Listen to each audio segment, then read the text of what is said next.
Hey everyone, what's up?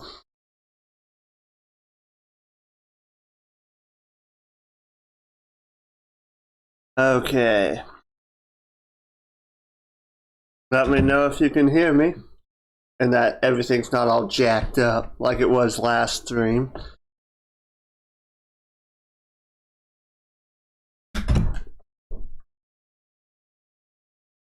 Hey Matt,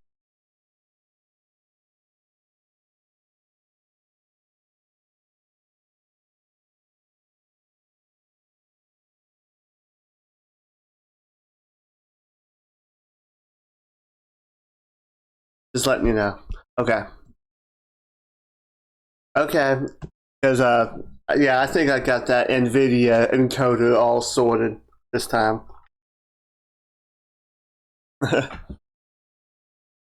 Yeah, it was the new NVIDIA driver that was the problem. So I just rolled back the driver and that fixed it. So, all right. I hope you like window managers, Simon.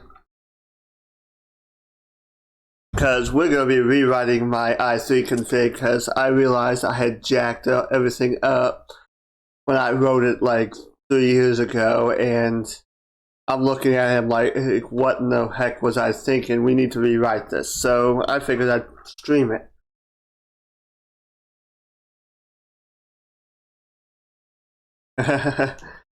Yep, so we're going to rewrite my i3 config file and have some fun with it. And we're going to be doing it in a virtual machine because for some reason, my NVIDIA card does not like window managers on my main pop OS crap. I don't know what it is. I have to like disable the NVIDIA card to get it to work. Well, yeah, DWM I'm not a big fan. Well, DWM I'm okay with, but BSPWM I'm not a fan, but some people like it.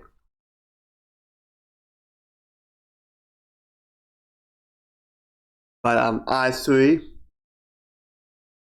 yeah, i3 is an easy one to get into, especially if you want a keyboard-driven window manager as a beginner. It's a real easy one to get into, so that's why I'm doing that. Yeah, no, I don't think it's i3. I think it's my I think it's my video code setup, and let me explain that a little bit. I have two GPUs on my mainline computer, and it might not be the NVIDIA. It might be the two GPU configuration, because if I turn off the NVIDIA card, it works just fine. And but when I turn back on the NVIDIA code, I get nothing but a black screen trying to sign into a window manager. So I gotta get that sorted. So we're just gonna write it in a window manager, and then I will upload it. So a lot of the forums say it has something to do with the Xorg config file. So yeah, I'm gonna have to go in there and get that sorted. And people say yeah, it can work. It's but I think it's more the dual GPUs than the NVIDIA card itself. I think it's just confusing Xorg. So how you doing today, Simon?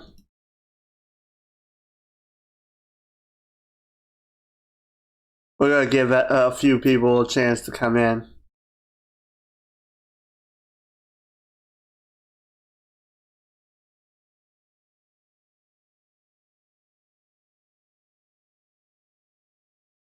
Regulus. Yeah, I do like Regulus.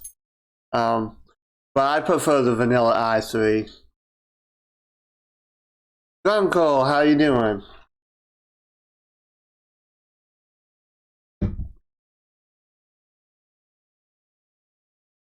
Got some food in the oven? Yeah, me too, actually. But well, it's actually on the stove.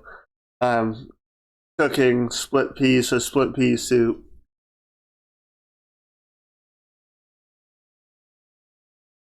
back to work tomorrow.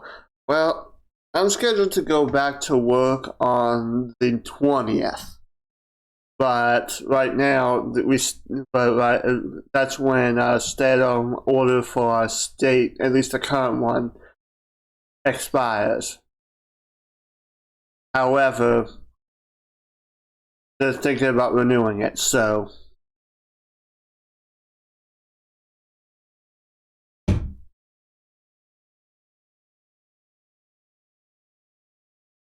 And my business is not, my job isn't deemed essential, so I'm still at home. Alright, just one second. Okay, so I hope. I mean, this is just crazy with what we're going through. I mean, this virus has a less than a tenth of a percent death rate, and everybody's losing their minds. And most people who catch it don't even exhibit any symptoms. So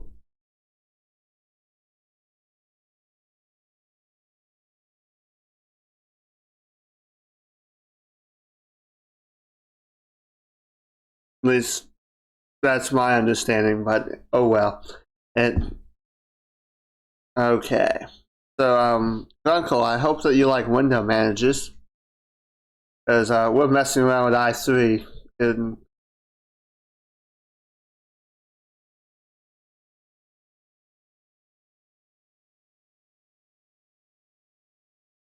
at normal hours. What are those these days? I haven't. Playing alone. How you doing?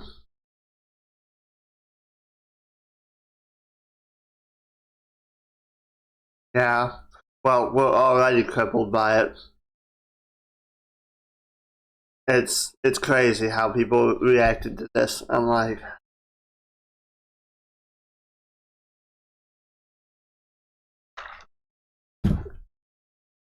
but oh, you know what? We're gonna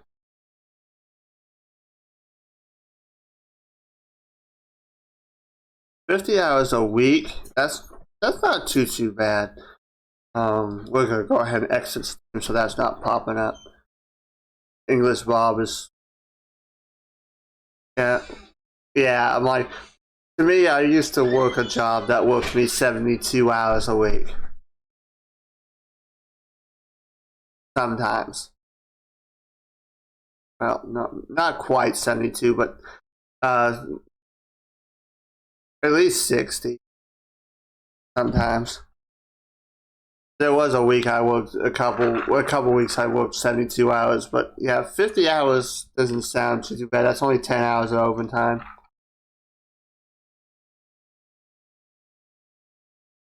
I'm just glad I don't work that job anymore because that job sucked. All right, so um, I'm not getting that off timed video, am I?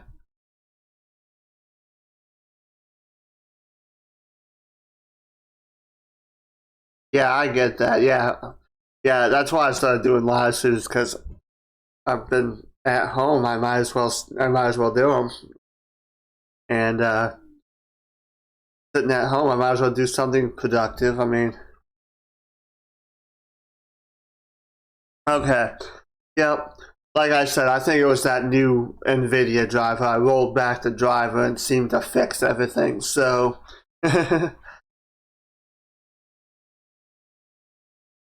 sometimes updates break things.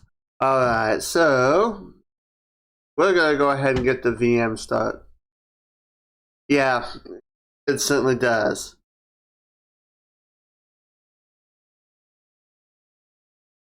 Well, yeah, I would. However, I mean, if she's healthy, she should be fine. Even if she gets sick, she should be fine.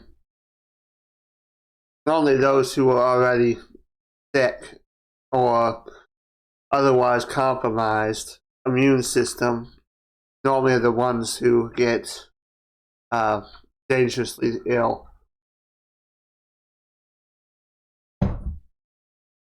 Well, let's get our VM started so we can start getting this running. One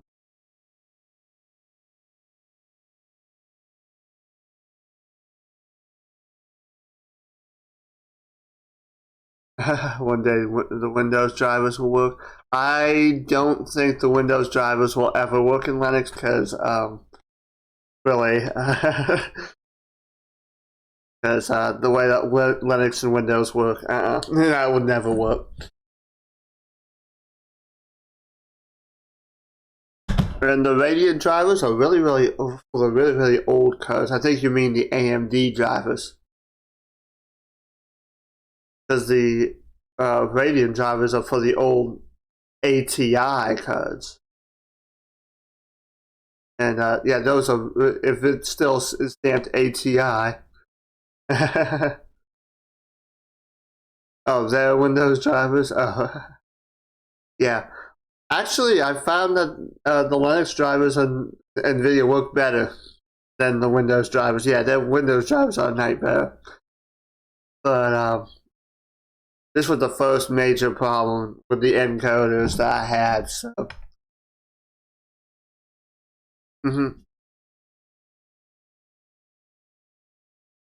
like I said, the only problem I've had with my new setup is I have dual GPUs, and when I try and start a window manager while the NVIDIA code is on, I get a black screen. But if I turn the NVIDIA code off and go straight to the Intel graphics, it works just fine. So I think it has something to do with the dual GPU setup, and you can't disable the Intel graphics. So I can't like just turn on the NVIDIA code. It has to have the Intel graphics on, which is weird. Hey Ben, how you doing? What about ready to spin up the VM and start doing a little coding? Glad you could join us.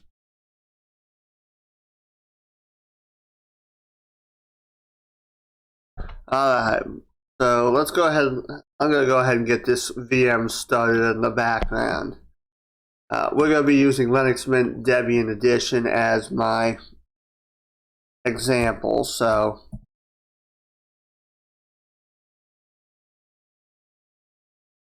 at least that's where I'm going to be writing the config file. And then we put this is going to be kind of a rewrite because now that I know a lot about i3, I wrote that config file that's on my GitHub 4 or 5 years ago when I was just getting started in i3.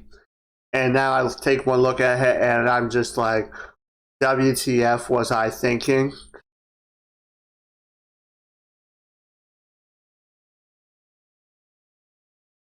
Yeah.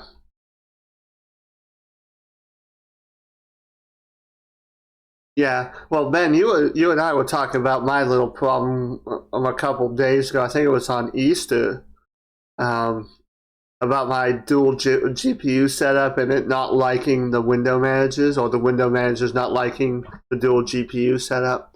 I still haven't got that sorted out yet. So, alright. So that.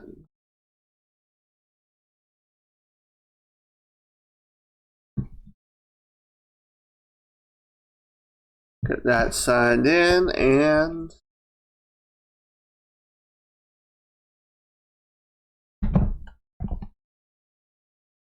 um,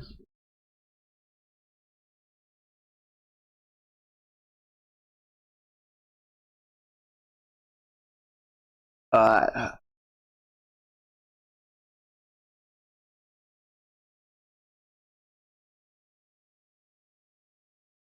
alright.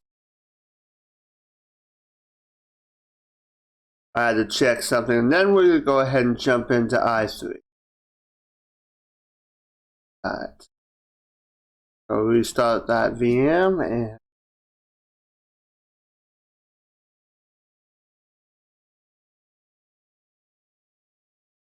alright. One more second. Alright. Dang, fries are done. Yeah. Go get them fries, Simon. Alright.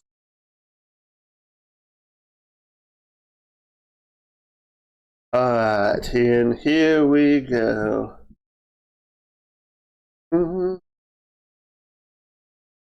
Okay. Sometimes that key binding doesn't work, so. Alright. So we're going to go ahead and select i3.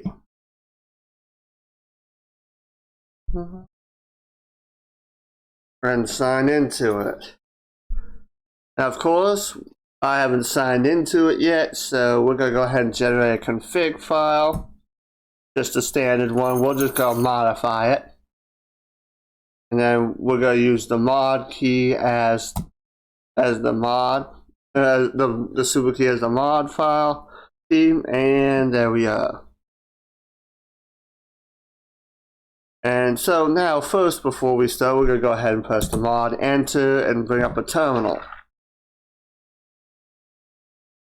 We are going to go ahead and just log the terminal into root because I'm going to be doing quite a few things. Actually, no, we're not. Because, yeah, sudo apt install. And we got some things to install. First of all, we're going to install nitrogen for wallpaper. And then we're going to install Compton for a compositor. Then we're going to go ahead and install, you know what, we're going to install Terminator as a terminal emulator. We're going to install Rofi. We're going to install LX appearance.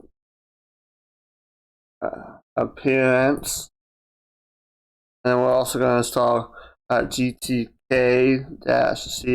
theme, and then Qt5-Qt settings. I think that's right. It's going to tell me in a second. Oh wait, no. Q4, that's a few. Oh no, I guess that's no longer in the Debian repository. So, and there we go.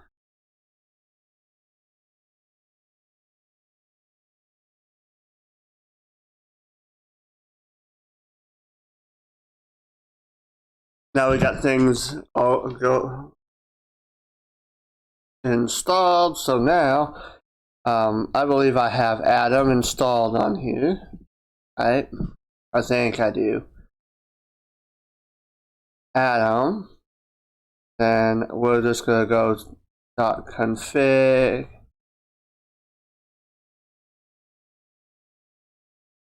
.config. What am I thinking? i3 config.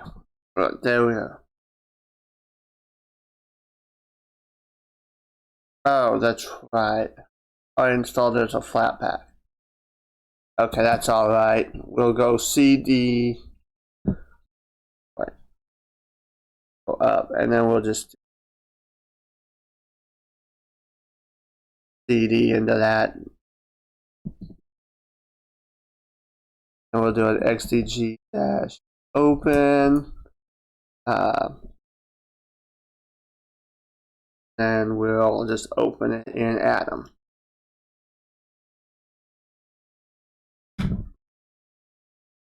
Now, Super Shift Q should be the default key binding for that. There we go.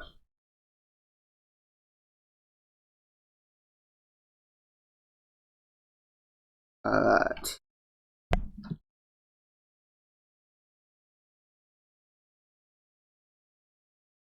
Alright, good, you're back. So, probably a lot of people know what i3 is and what the basics are. But we're just gonna go through and we're just gonna write my config file right here. Of course, mod 4 is because the super key is mod. We'll just leave the font the same at the moment. And the floating modifier, yeah, we'll just leave that the same way.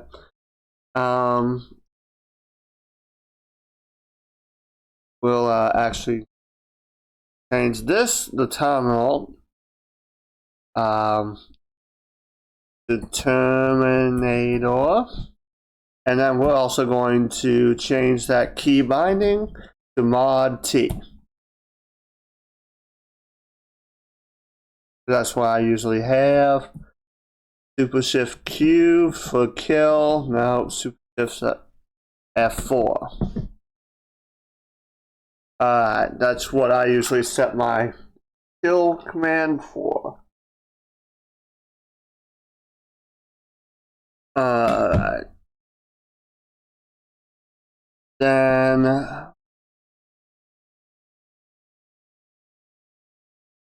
mod return. That's what I usually set as my run menu, and we'll just that'll be Rofi. How do you set that up? Rofi,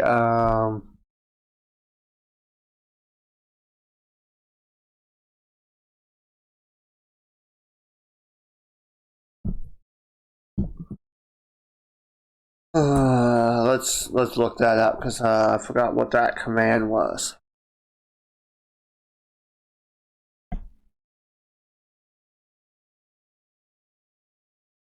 See?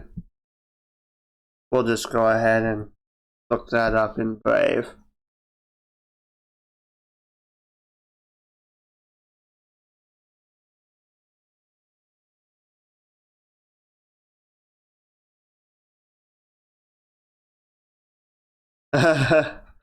You're watching because you're not familiar with WMs. Right. Ben, and I believe I'm the Easter Bunny.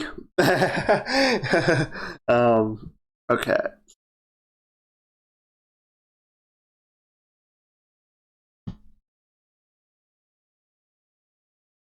Alright. Let's see.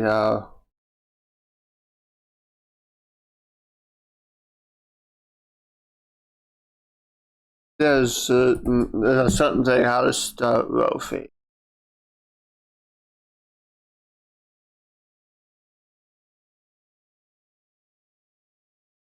Yeah, Rofi is okay. Show window. Okay, yeah, okay. That's it right there.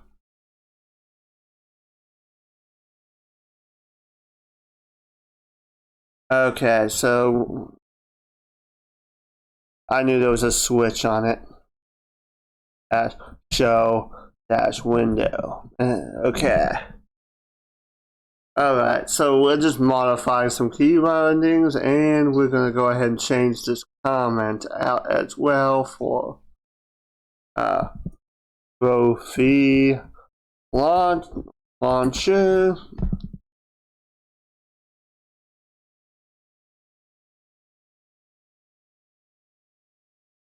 Okay.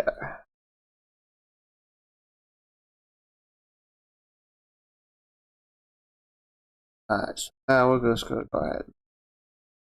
Touch. Okay, now we're going to go ahead down here. Now, okay, so we got Rofi set up. So now, change focus. I usually don't change those, because those I usually keep the way they are.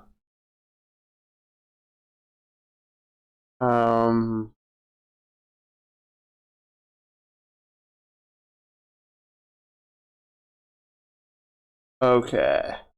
Move, focus. I usually keep those the way that they are too. And usually I keep those. I usually keep the horizontal and vertical orientation the same. And then we'll go ahead and we'll demonstrate that in a minute. Okay, full screen. I usually put a shift in here.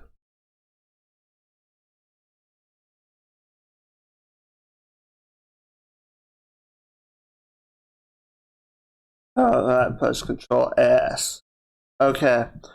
If you guys have any questions about the i3, you can go ahead and ask them. As that's what I'm here for. Okay.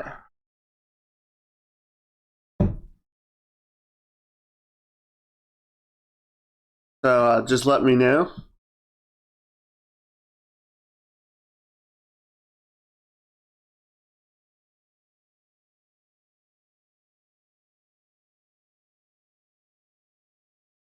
Are you guys seeing me okay? Because it's saying it's not receiving enough video.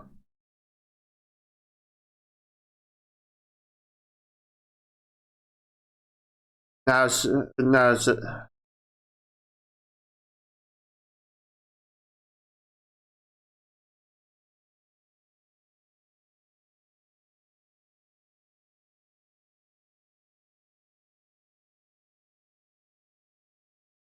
hello there. How you doing there, 13? Yeah, it's working fine. Well, YouTube is telling me some weird stuff, I guess. But so you're working.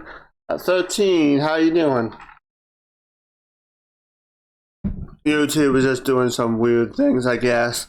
Let me just take a look at something here. OBS says it's fine, so YouTube can just screw off, I guess. Alright.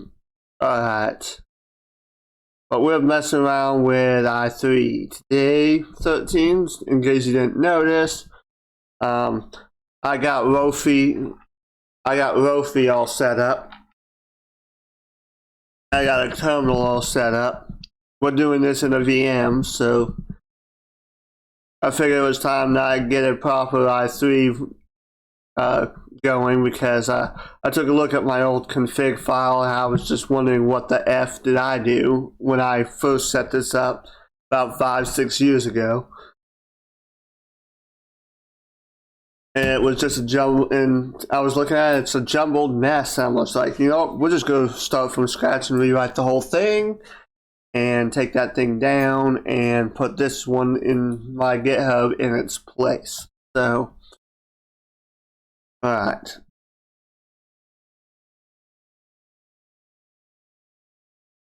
It did it again. Effing YouTube. Alright, just give me 1 second then.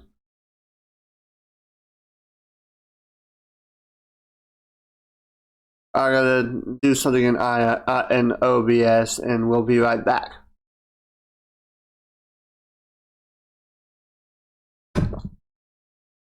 Okay.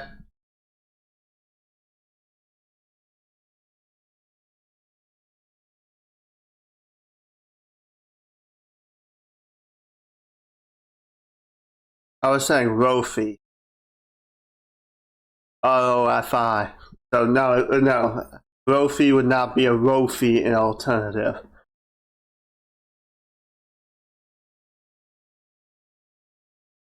So let me know if that fixed it.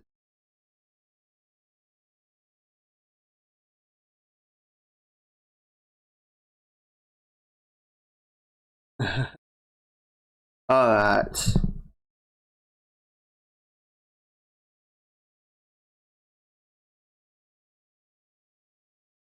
It's still out of sync. Okay, just 1 more second then, I guess.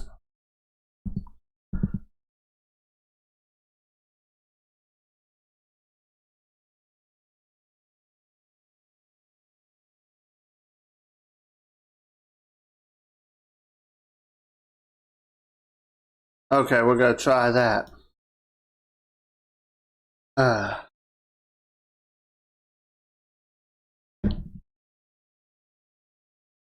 Sorry, I had to restart OBS, so.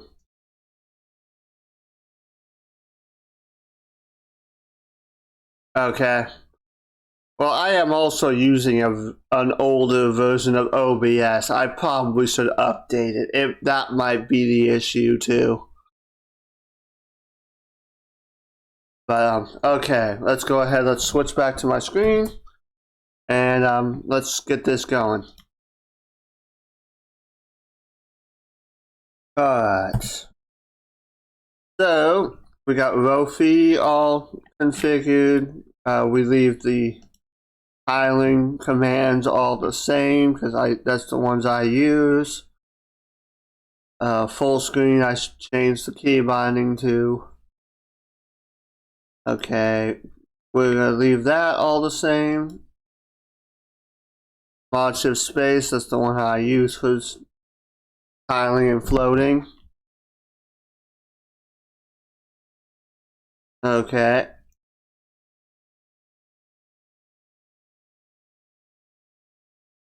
Okay, focus the parent container, that's fine. Mod plus D, okay, that's fine. Okay. We'll leave the window, the workspace is the same names right now. I usually don't name those. Alright, switch to workspace. I keep those the same and move the I keep those key bindings the same to move from workspace to workspace. Okay, I keep those the same. For some reason in my config file, these on my GitHub are missing. I must have accidentally deleted them at some point. And I was just like, what in the heck?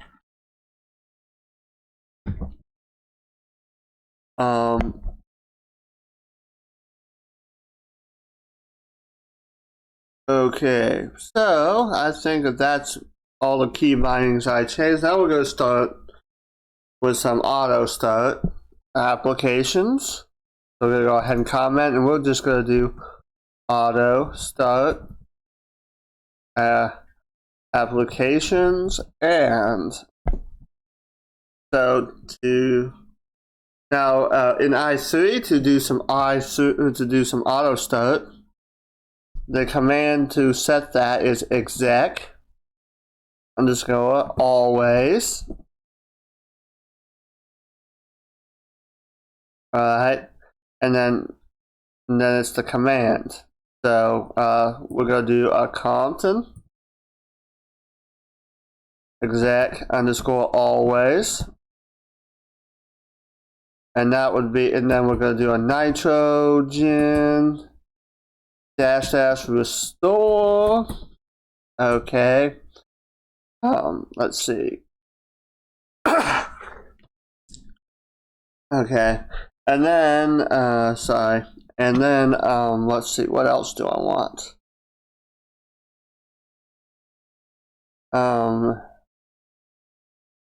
Exec underscore always. What else? I usually start. Oh wait, I think that might be it. And then, okay, so now we're going to go ahead and do another now we're going to do our internet applications. Now I like to categorize my configs into different applications. So that would be so that would be my Firefox and my Thunderbird and all that stuff. So so now we're going to set a key binding. So that would be bind sim, and then it'd be the key binding like it is up here. So we're just going to put the $ and put mod plus F, and then it would be exec, telling it to execute a command, and then we're just going to put Firefox in there, and then we'll do a bind sim, and then I always do this mod plus C for and then we'll go to exec, Thunderbird, and then let's see, bind sim. Let's see, what else do I usually put in as a keybind? Mod, oh yeah, plus B, exec, not exec always, exec, brave dash browser.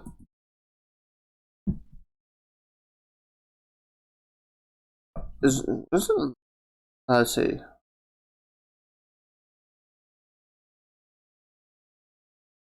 Okay, yep, it's not a key binding. So we're going to go ahead and save, and then we're going to go ahead and do something called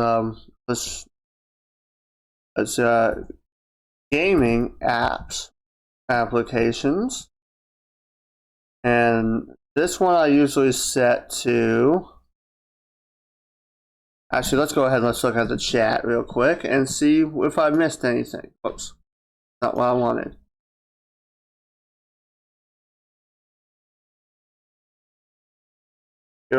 Yeah, you're welcome, 13. Okay, on that nitrogen, did you do the dash restore on that nitrogen on BSD? Because that is important. If you just put nitrogen as the auto start, it's not going to work. You have to put the dash restore in it, and on any window manager for it to restore your previous settings.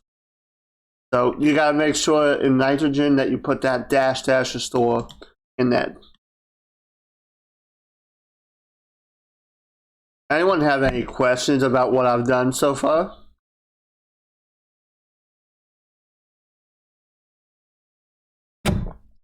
That's kind of strange because I've never had that problem with nitrogen ever, as long as you put that dash restore in there.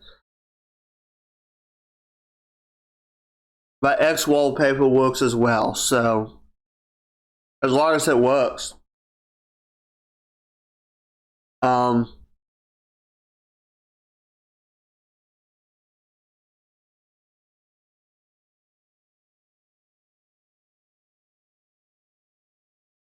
Yeah. If you put that dash restore in there, it should work.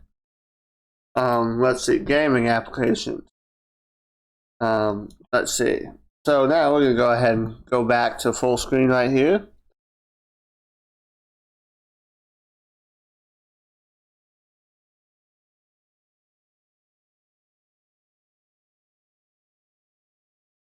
And now we're going to do bind sim. And that would be a $ mod plus S exec. That would be Steam. Then bind sim $ mod plus L. And that would be Lutris. And now that should be everything and then let's see, what else do I want?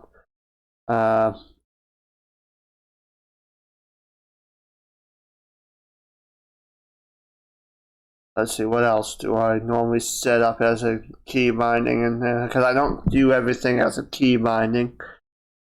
Let's see.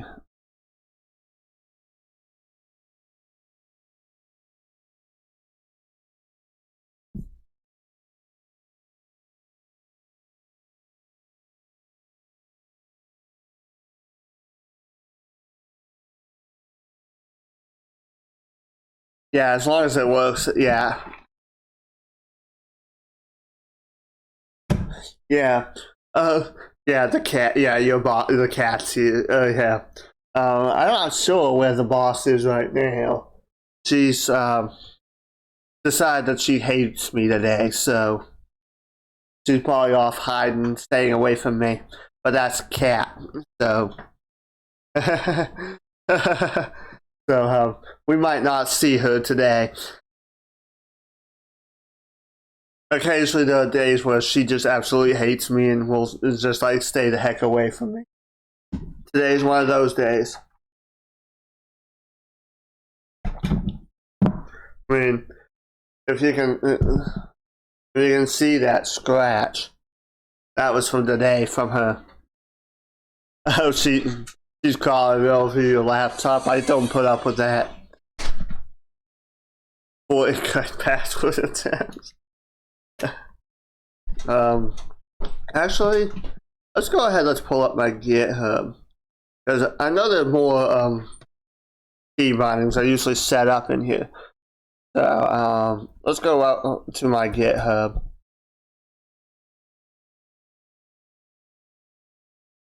And we're gonna go ahead. Actually, I'm gonna go ahead and turn off my screen for a second. Because yeah, I don't. You shouldn't see me sign into this, should you?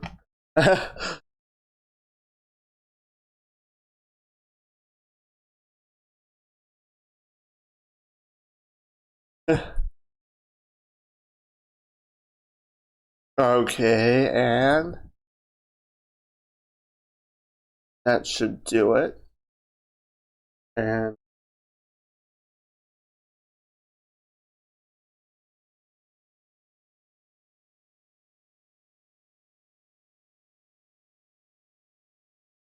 that, and take a look here because I know there are more key bindings I set up.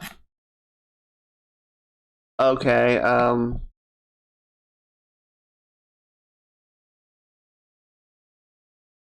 okay, yep, okay. Yeah, okay.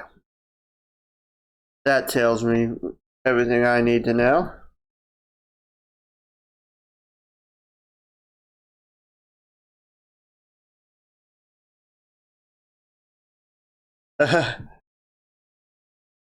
Oh yeah, I'll give you the.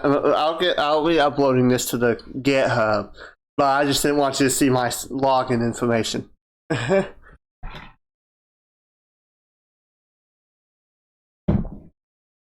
I'm working on fixing several of my configs, so we'll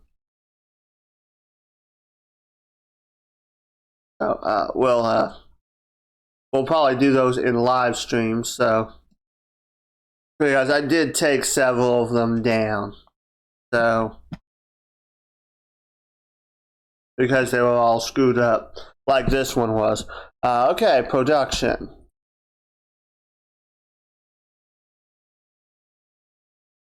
Okay, so I do a bind sim, and we're gonna set up a key binding for LibreOffice. So mod plus O for office, exec, and here's a little error I found because I didn't put the exec in that one. Okay, and exec LibreOffice, and then bind sim mod plus A. Now, wait.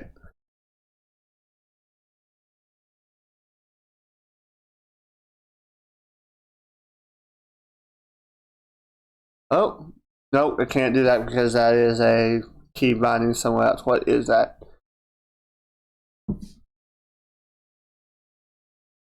Yeah. Okay, we're actually going to go ahead and close that out, and we're going to go all the way back down to the bottom right here, and we'll put this as mod. I know, mod P. Mod, and we'll put this exec, and we'll we'll put that as Atom. Now, I'm just assuming that these things are installed. They're not necessarily installed in this VM, so. But this is stuff I normally install on anything. Nope.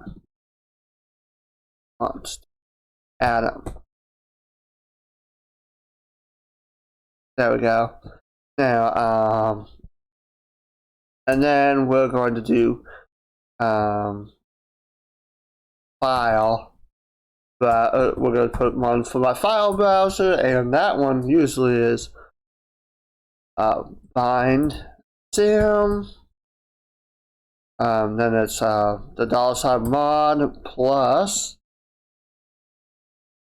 H, and this one is usually double CMD for double commanded. And then let's see.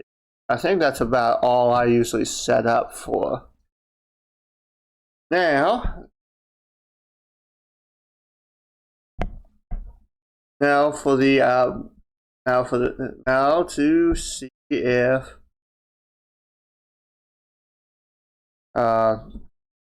this will reload my config file. And okay, so we got some errors in the config file.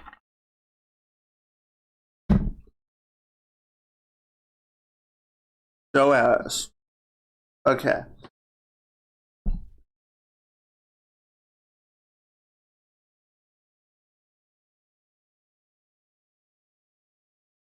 Okay.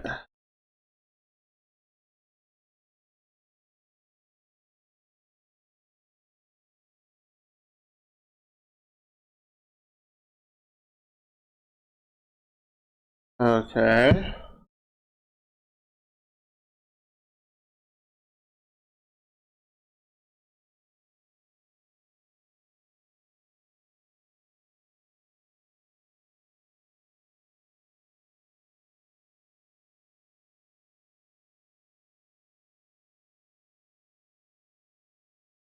Okay.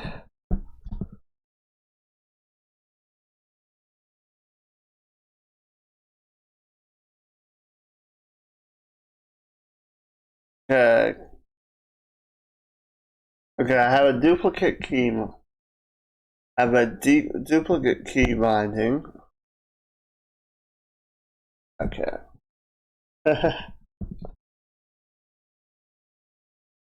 Alright.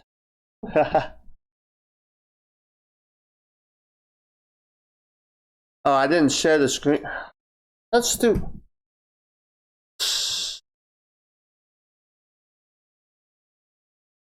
Sometimes that key binding does not work.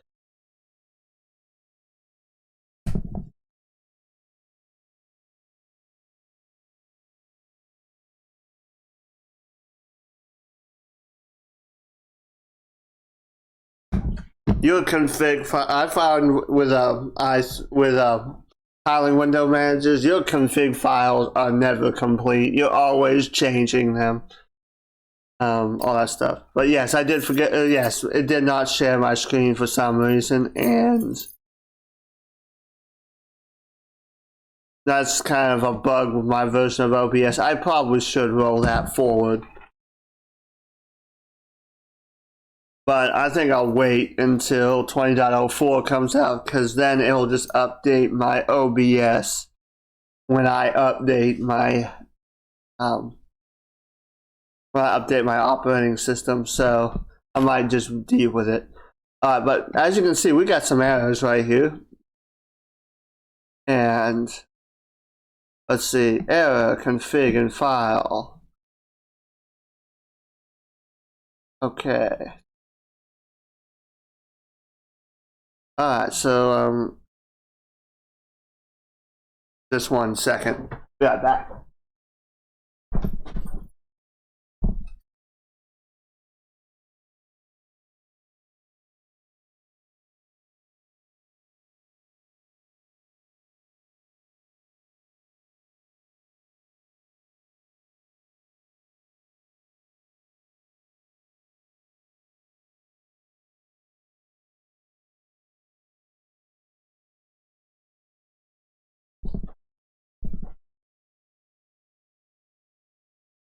Who's the assistant boss, by the way?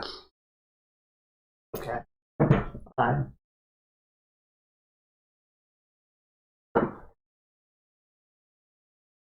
Back the clock. There you go.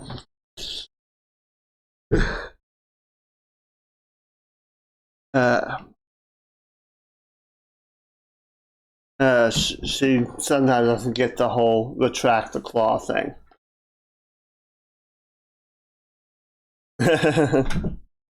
But I still don't know where the boss is, but oh well.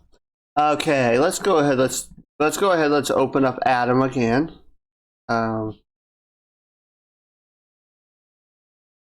Let's see. That should.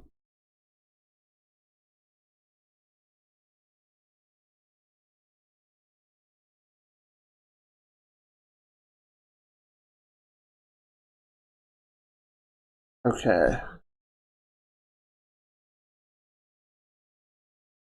Okay.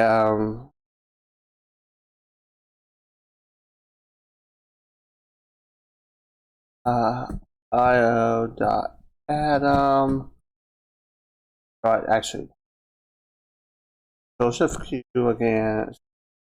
Let's see.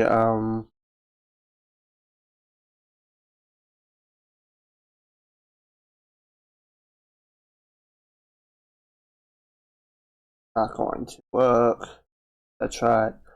Right. Yeah, we'll do it. Bye. Okay. io.adam.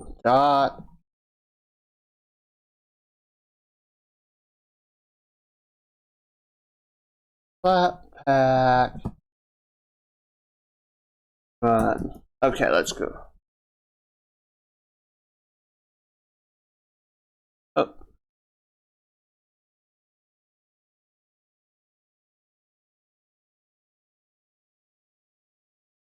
And let's just go ahead and let's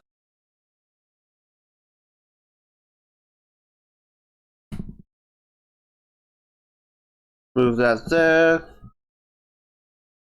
Do that. And we'll go ahead and reopen the config file.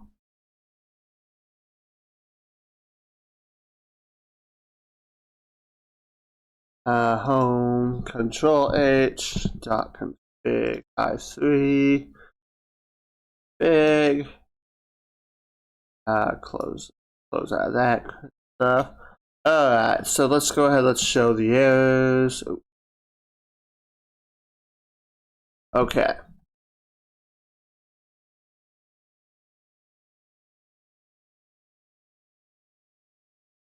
I think I might have just royally screwed up down here.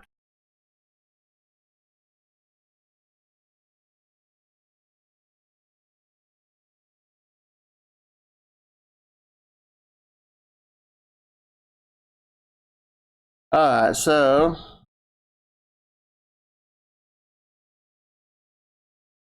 okay, so let's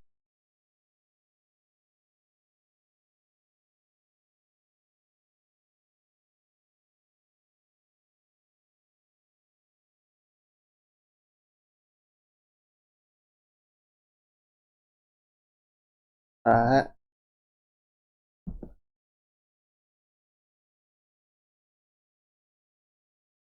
Okay,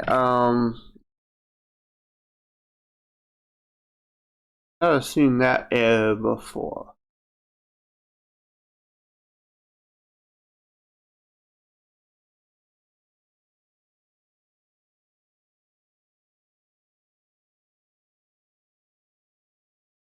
Alright, so 193 file browser.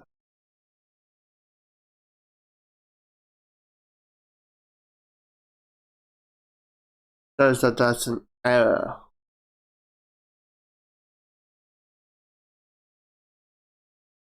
Why would that be?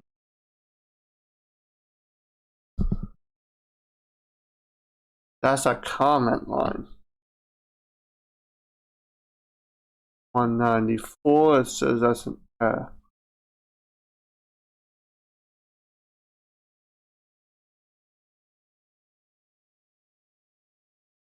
Okay, that's interesting. Okay, duplicate command key binding.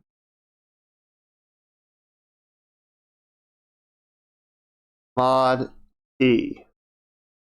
Oh, where's Thunderbird?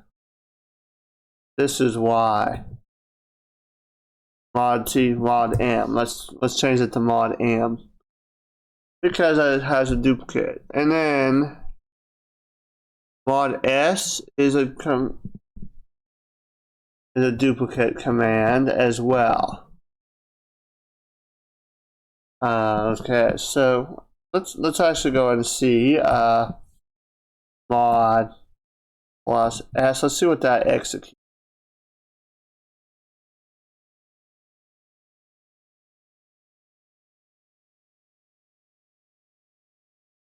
Oh.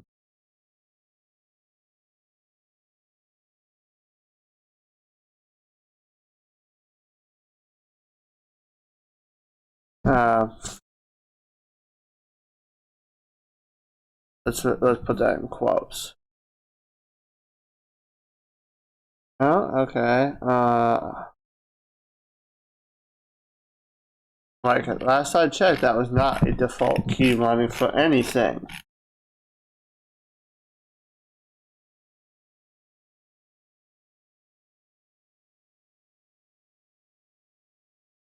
Mod. Oh. Mod plus S.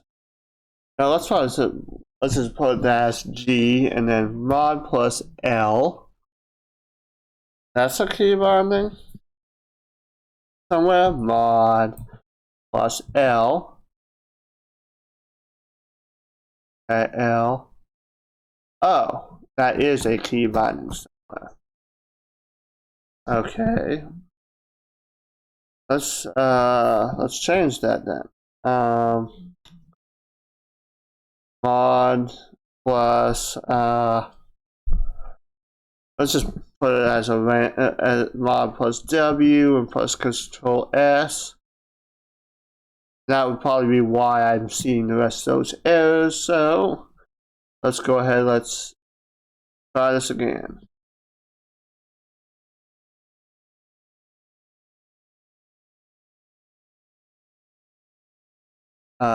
So let's try this again.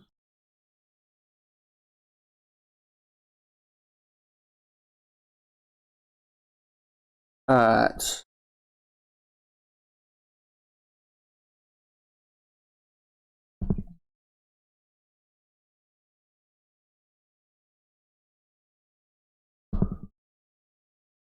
And okay.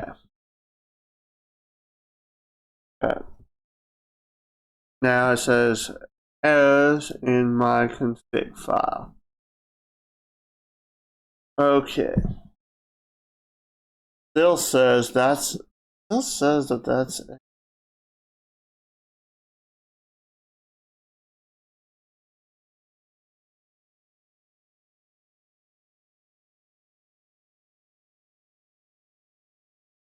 okay. What in the world is going on with that on that?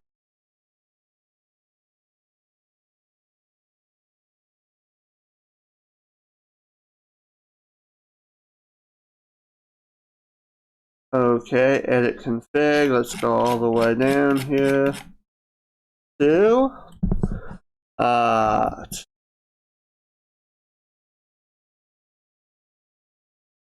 okay.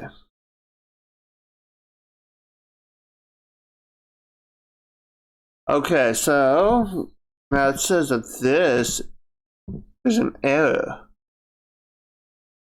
Well, let's go ahead, let's cut this out real quick.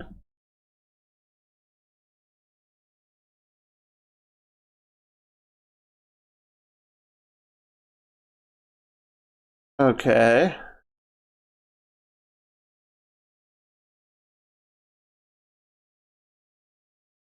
That still says I got errors. Okay. Okay. Lutris. Still, oh yeah, I knew that was a duplicate key binding. Okay, mod plus, you want mod? Mod plus shift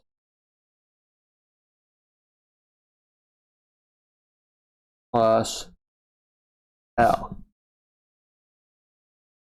Let's just do that. For some reason that, and now this should work.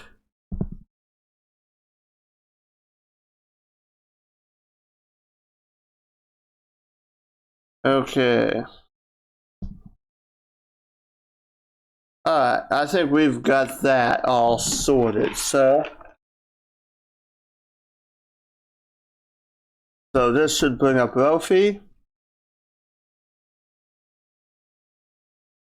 As I should.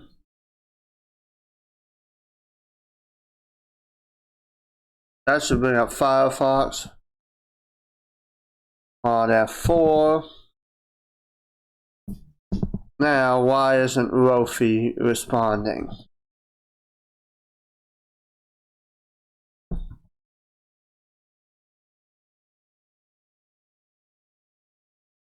Yeah, that's right. This. Oh.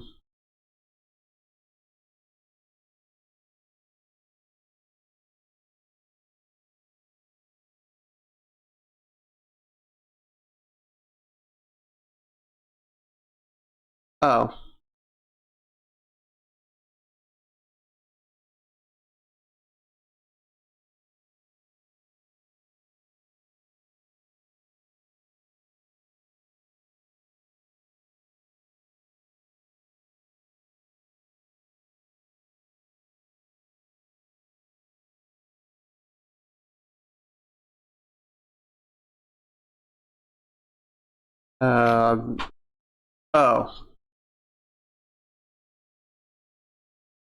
So, okay, I just.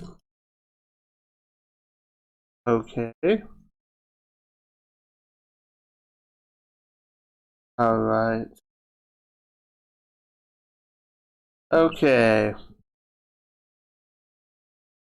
Now let's go ahead. Let's get Rofi fixed because that is. Okay, Alt.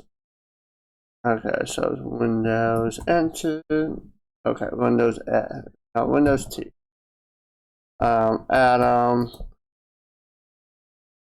Now, Flatpak run .io dot atom dot and let's go ahead. Let's open that up again.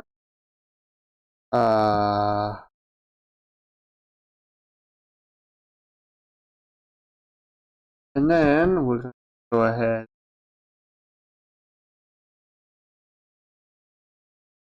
Open file. Back.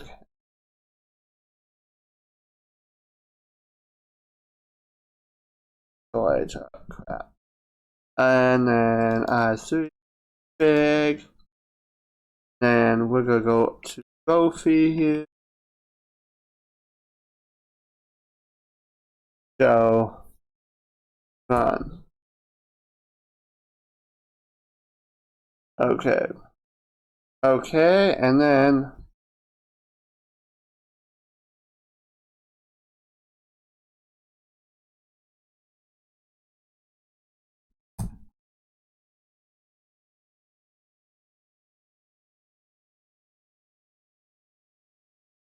okay. On.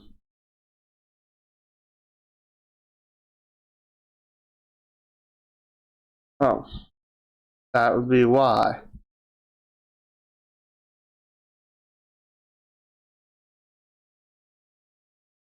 It has been opening them, but hasn't it?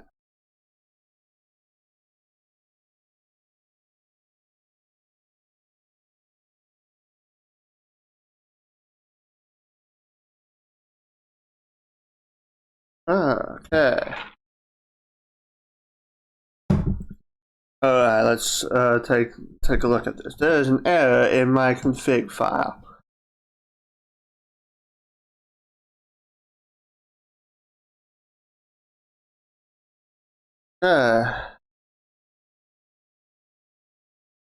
Okay, so let's just go ahead and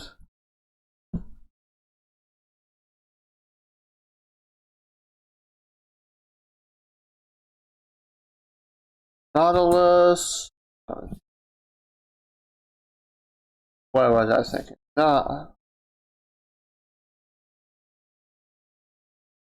Oh wait, no. That's right. Nemo is the default. Control H. Okay. .config i3. Open with Atom.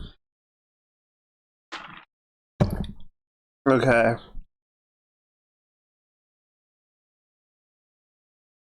Okay, let's go ahead. Let's take a look at the chat again, because I probably have missed a few. Nope.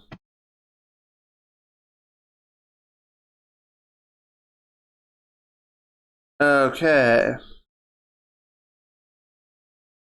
Good.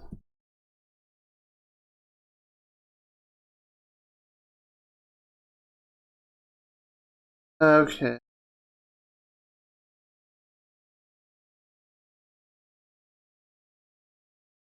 So let's go back to my screen and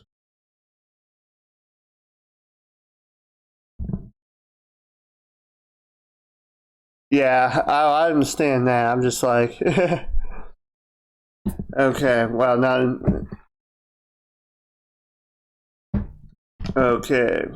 Make sure I'm there we go. And so F and so Lutris. You know what? We'll remove that because it seems just to be causing problems at the moment. I will go and update that later. And then this Rofi is what's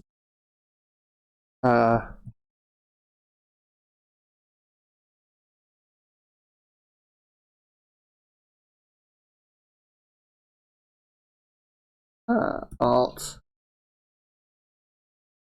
history. Okay, so oh, is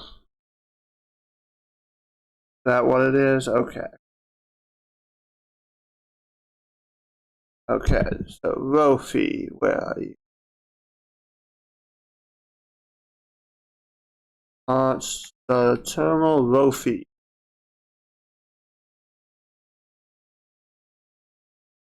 Okay, so S. There we go. There we go.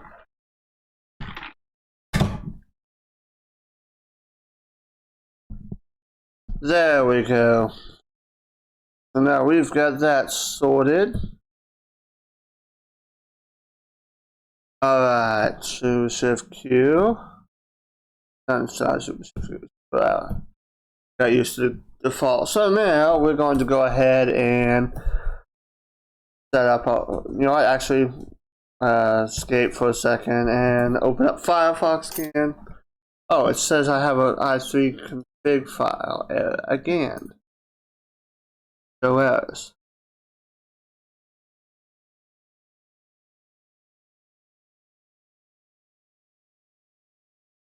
Show errors. And let's see.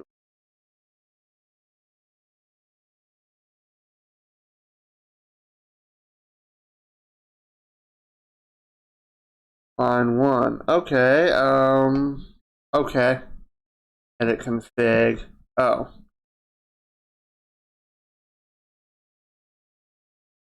There we go.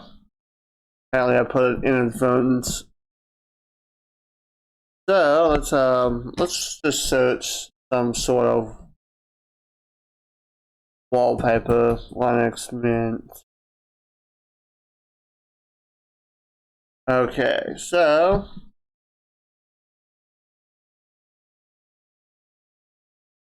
that looks cool. So nitrogen.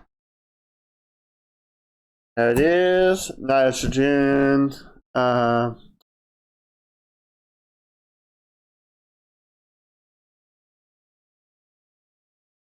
Okay. Directories. Put it. Point it there. Select. Alright, now apply. And then we can go ahead and we should be able to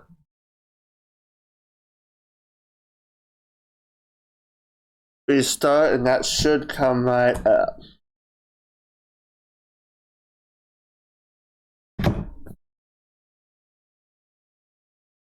There we go. So that is sorted.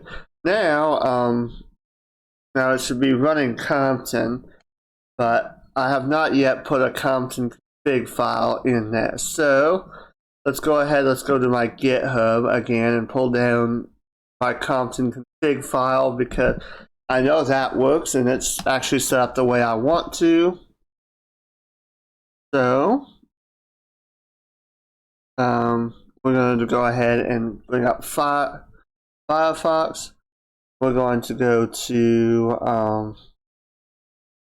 github.com/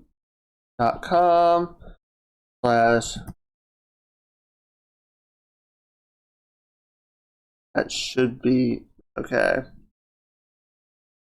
Alright.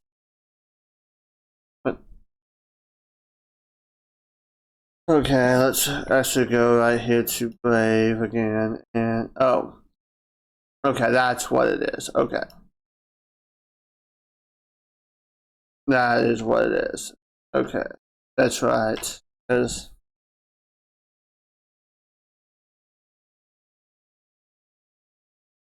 there we go.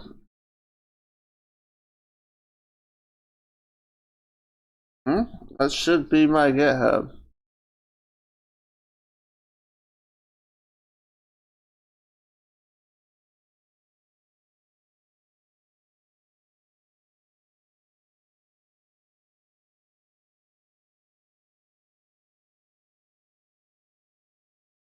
Interesting.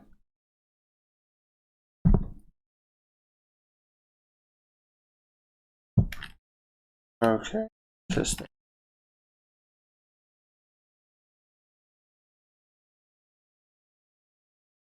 Okay.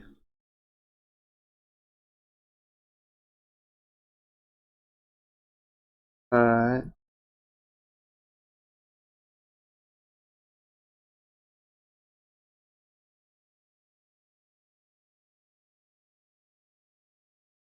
That should be okay.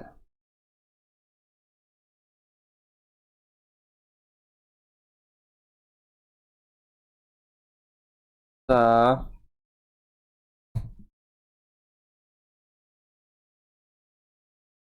okay, there we go. I must have been mistyping something. Alright, so we're gonna go here, and we're going to go ahead here. Not that one.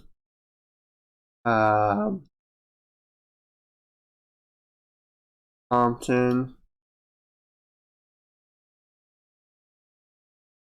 Okay, so we're going to go ahead and copy that path.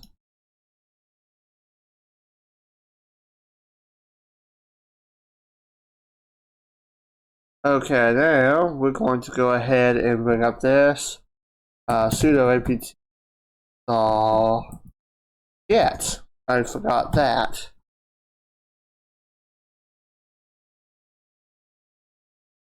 Okay, right, we're gonna, while that's doing that. Hey, Zai. Hey, how you doing, Zai? It's good to see you. Yeah, I did spell it wrong. Yeah, I realized that when I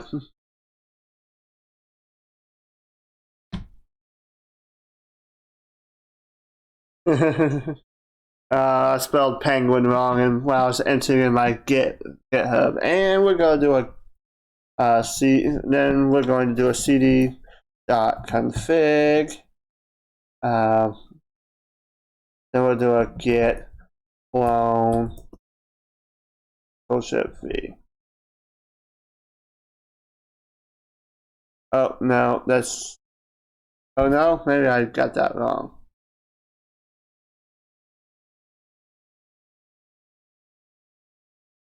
You know what? We'll just clone the whole thing, download.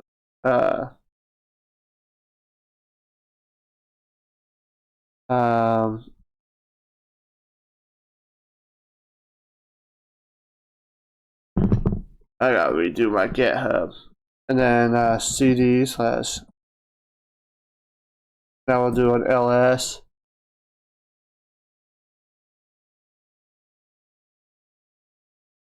Okay, move this to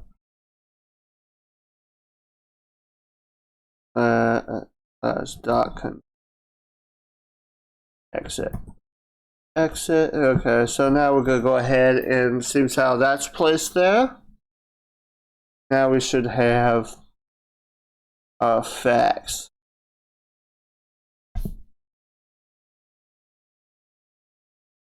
Yes, exit, and then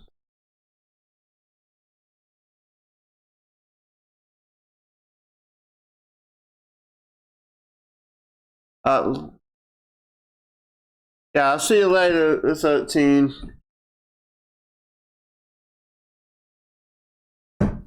Alright, I think I've got this pretty much all set up.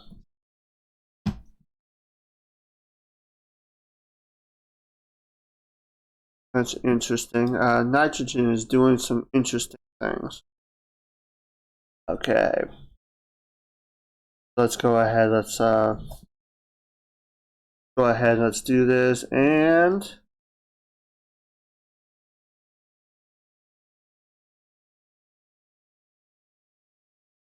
let's scale it. Apply. And okay, there we go. Forgot to do that. And now, hopefully, we'll have Terminator. So now we can go ahead and set up the preferences here. And we can, and it seems how now we have Compton enabled. We can now do a transparent background. At least it should allow me to do it. There we go. Actually, whoops, close.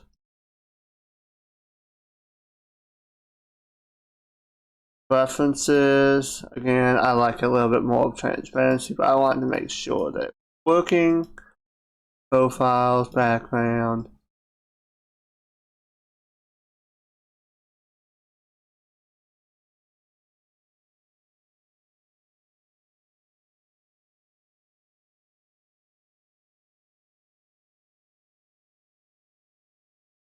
Okay, and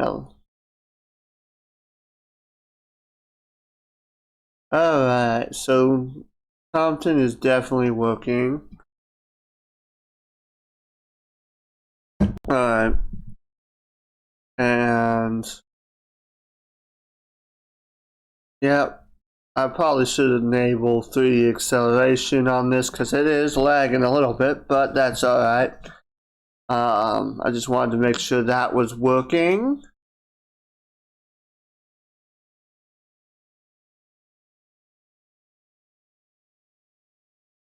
I need a compositing because I like having the compositing effects. If you don't like, you don't need a compositor, no, but I like having the compositing effects.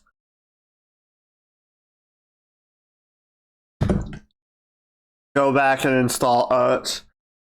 I think we can do that a different day, and hopefully I can get it successfully installed.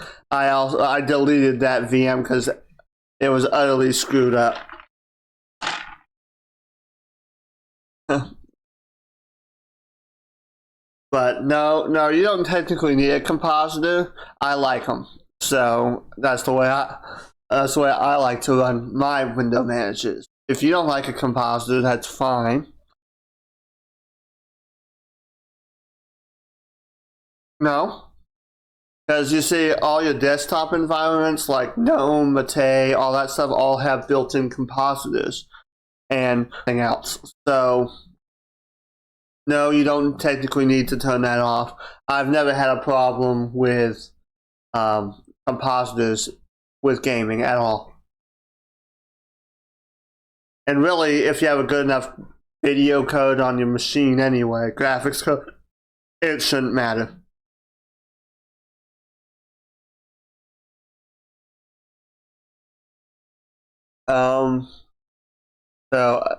So exit. So now we're going to go ahead and press. Now we're going to go ahead and get some theming going. So on this thing, so we're going to go ahead and go and bring up Rofi and do an LX appearance.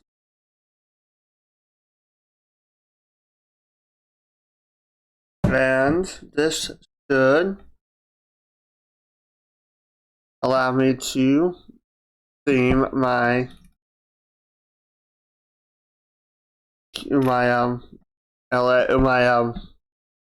desktop.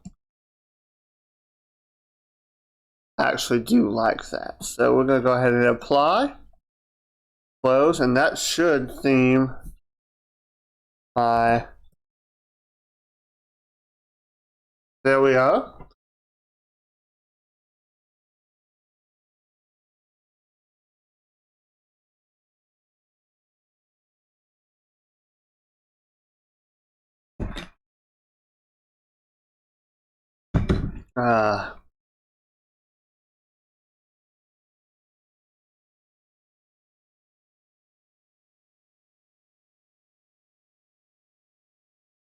Okay, Polybar. Well, I don't have a config for Polybar. But we could, actually, you know what? I've got an idea. We can entertain that actually. Is Polybar in the Debian repository?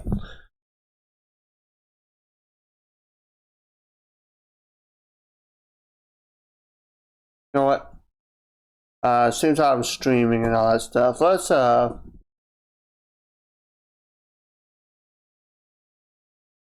pretty sure Compton's what's doing that. Yeah. Yeah, okay. I'll leave that off right now because I don't think I have 3D acceleration enabled for this. So sudo apt install Polybar. Is it in the Debian repository? No. Okay.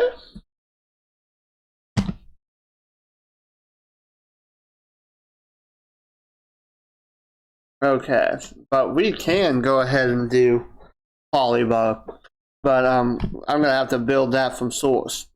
So let's go ahead and let's build something from source in a VM. All right.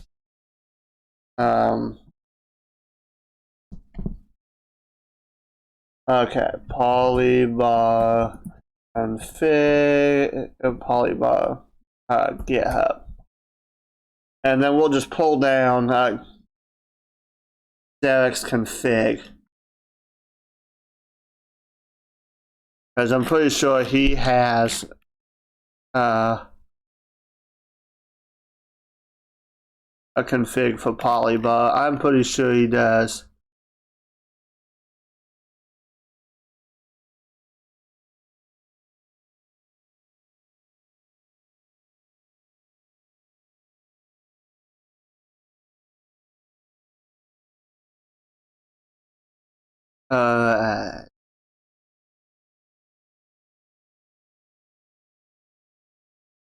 Yeah, that's what I was. That's what I have just thought that as soon as you sent that message, Simon. It's like, wait a minute, why don't I just pull down Derek's config? Because I've never actually really used Polybo, so.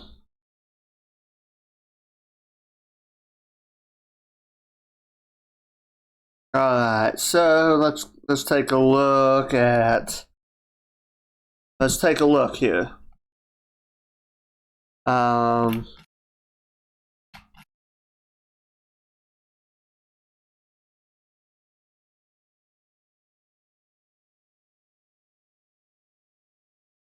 It seems to be in every other repository except Debian and Ubuntu's. That's kind of strange. Okay, building from source. Okay, we can go ahead and.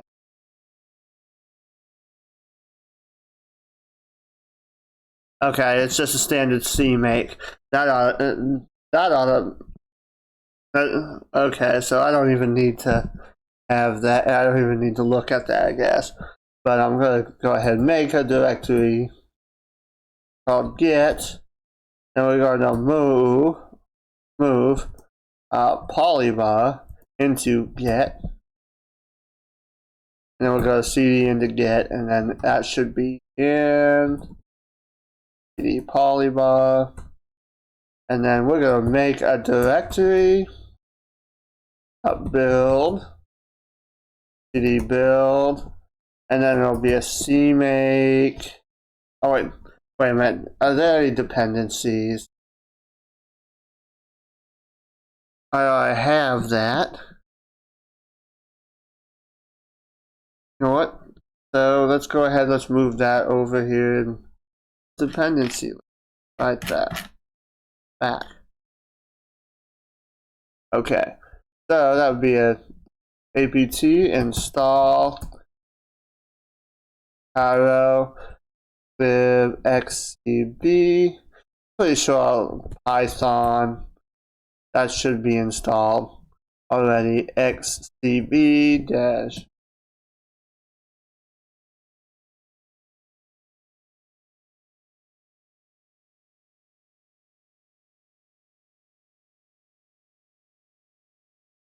Most of these should already be installed by default in Linux Mint Debian edition, but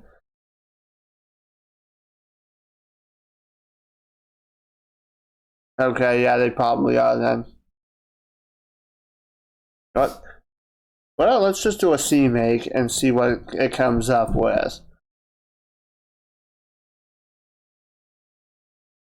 Oh, sudo apt install CMake.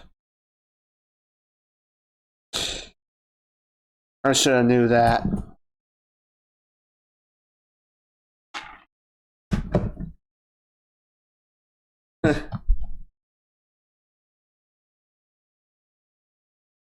Yeah, and then after we get this done. What? Oh, you mean Polybar? I don't know. It seems to be in everything else except it seems to be in everything else's repository because it's in Arch Void Nix Slackware, Source Mage. I don't even know what that one is. OpenSUSE, FreeBSD, Gentoo, and Fedora, but it's not in Debian, Linux Mint, or Ubuntu's repositories, which is kind of strange to me. Then let's do a CMake.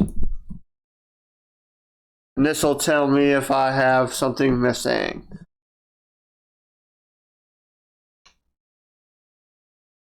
A required package was not found.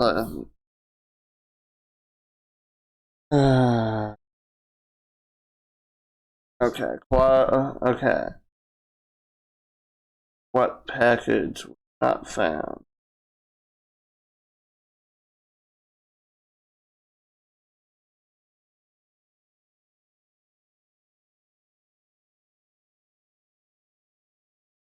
Alright, so.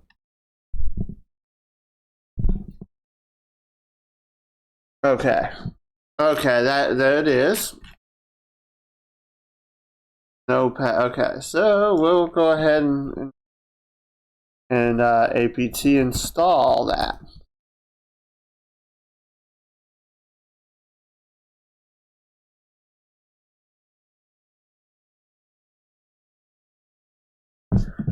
Okay. Yeah, but generally, a lot of stuff that's in generally a lot of stuff that's in Blackware's repository should be in Debian because usually they draw from the same sources list. So I kind of find that kind of strange.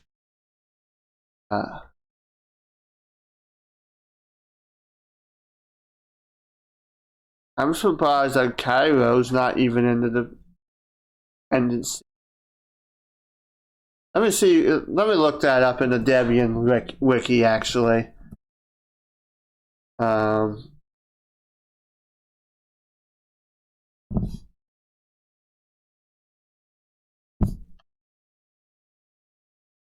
um,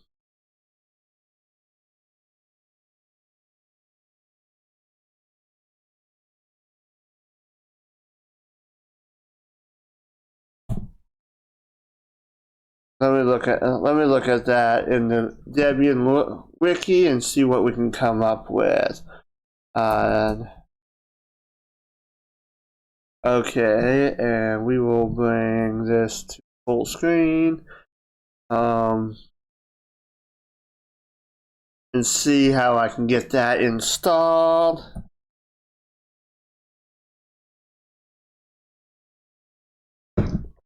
Interesting.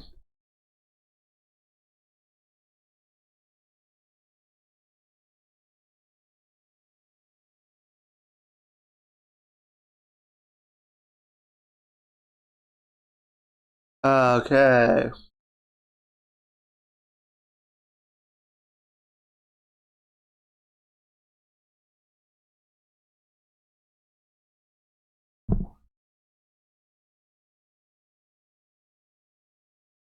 Okay.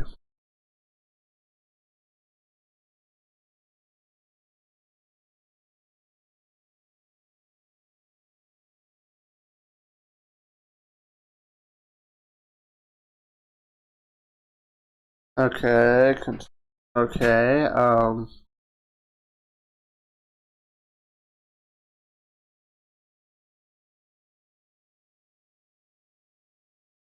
I am running Buster. Okay. All right.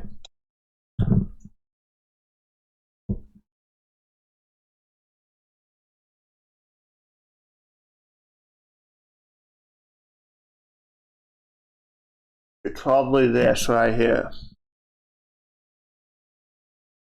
There we go. Okay.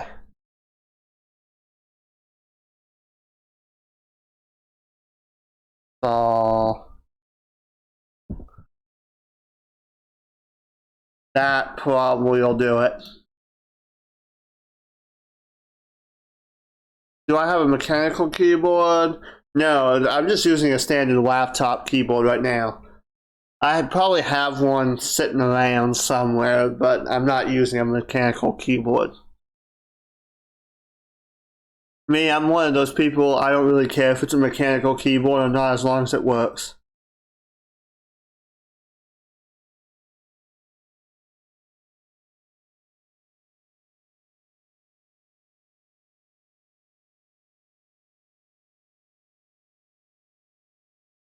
But yeah, let's try that CMake again.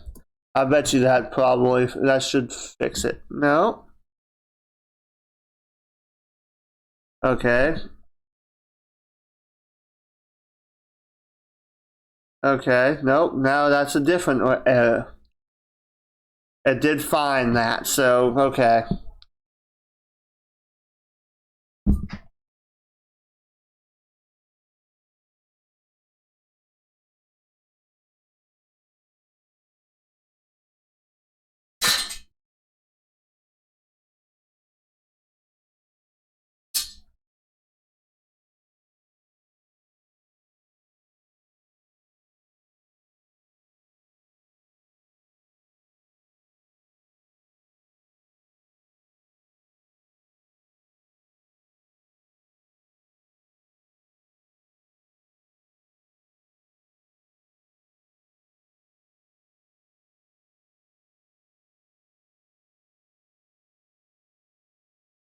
Okay.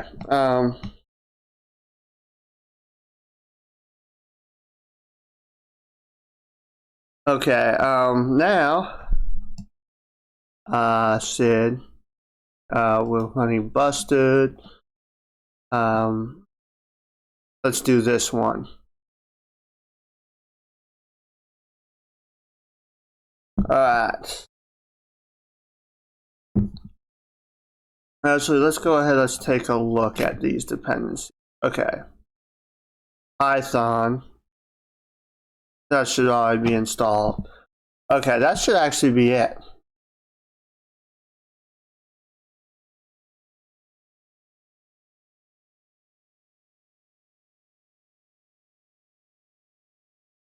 That didn't do it.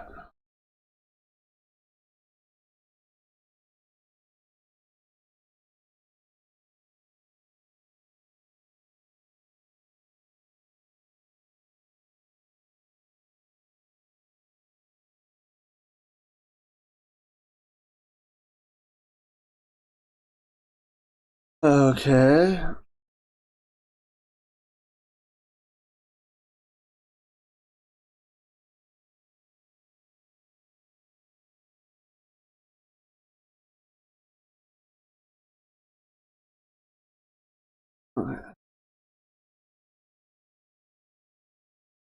Alright, let's go ahead. Oh, sudo apt install.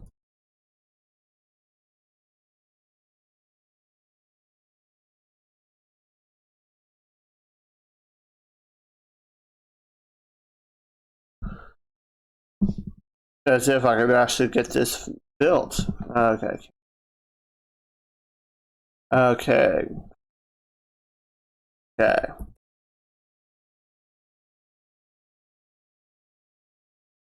Still not finding it.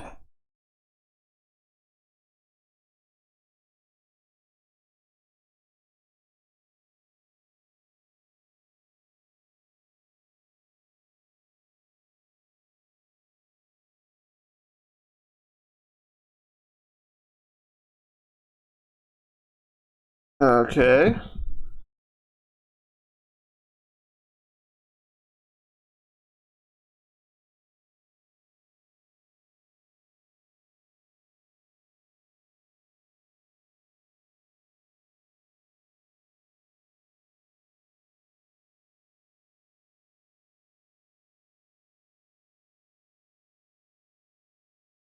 Let's see. All that. Okay. Nope.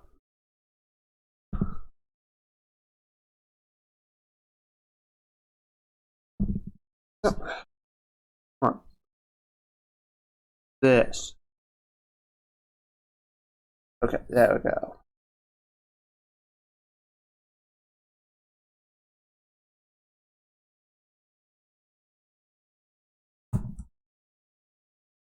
Okay.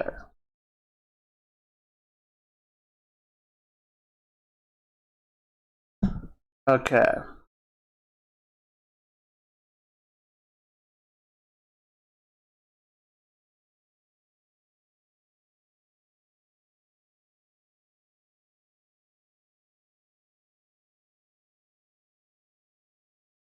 Yeah.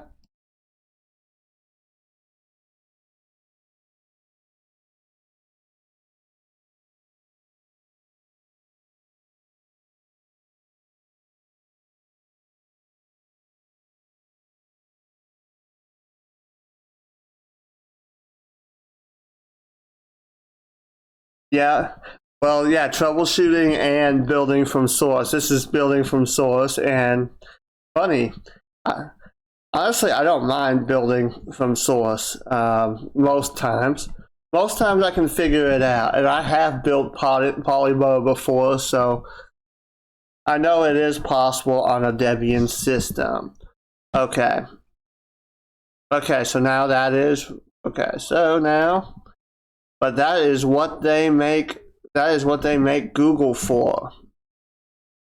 Okay.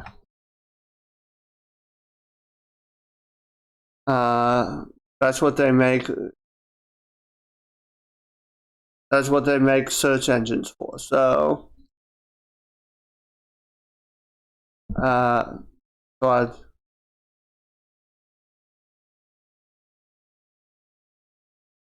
Okay. Alright, let's go ahead, let's get this in there. Oh.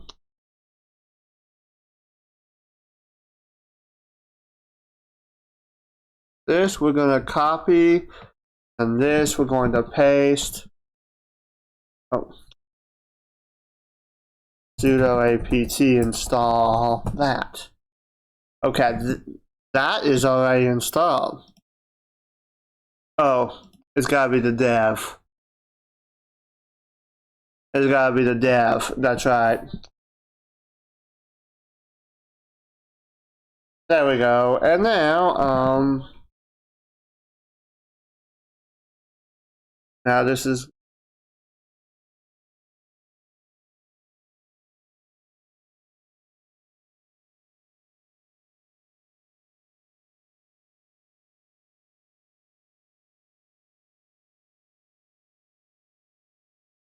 okay, does not contain.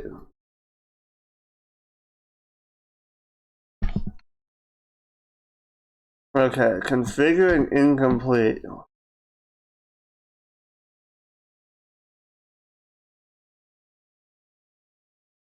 Because that doesn't create a CMake file. Interesting. I don't like DuckDuckGo. I find their search results incomplete.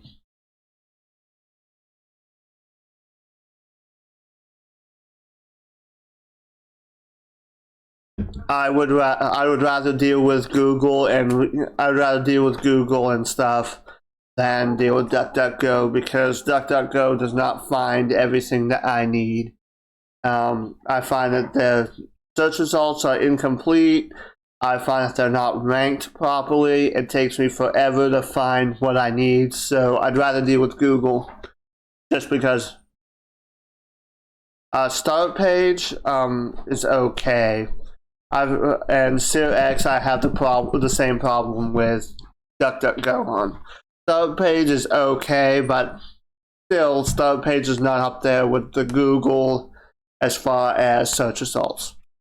And in a VM that I'm not doing anything that privacy isn't really important with me on, I'm fine with the risk of running Google. And most of the time when I'm running Google, I'm running it in Brave, and Brave blocks most of the stuff that Google's doing anyway. So I'm fine with using Google as a search engine.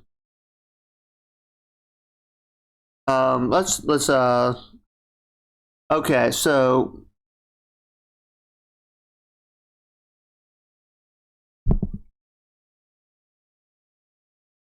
okay. Okay, no. Okay.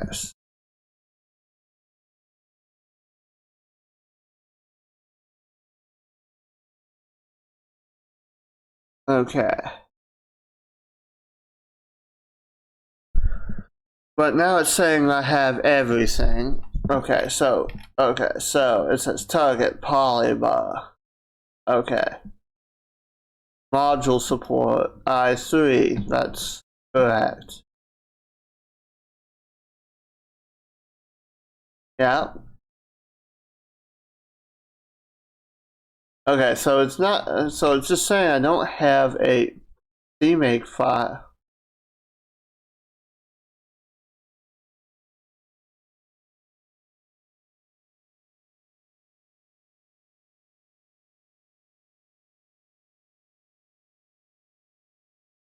Oh, now you tell me. Now you tell me.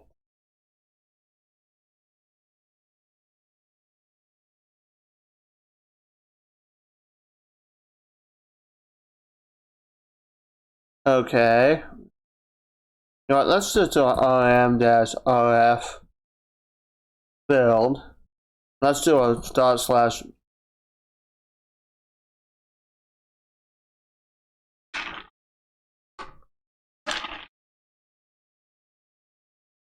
Perhaps maybe you should make it.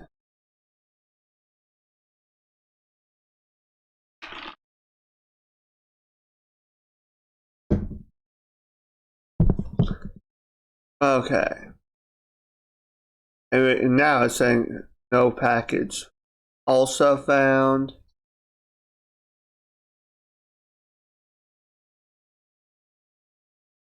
Oh, now it wants also.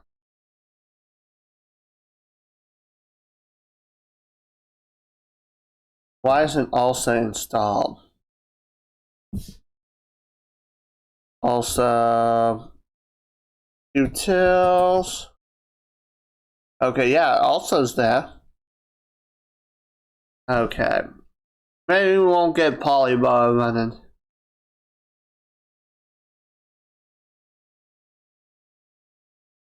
Chromium always has will always have something Google in it because Google's the one who funds it. And I quite honestly, I'm not this. Yes, I think that Google does violate people's privacy quite a bit. But if you're smart about it, you can protect your privacy on Google to about 90%. And I'm not going to go out of my way to find stuff that's quote ungoogled or something like that just to get my work done. It's not worth it.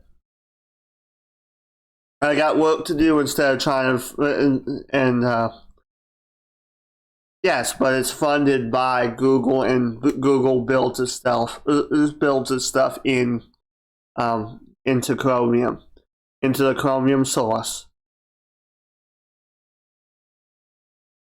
Chromium was created by Google, so you can't quote ungoogle Chromium. If there is a project called Ungoogled Chromium, I wouldn't put too much stock in it because Google funds Chromium. Just because it's open source doesn't mean it's not Google.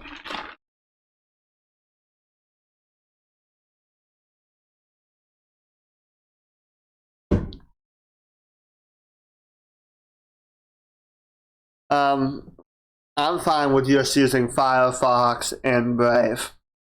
I'm not one of those people who goes through and finds alternate browsers and stuff.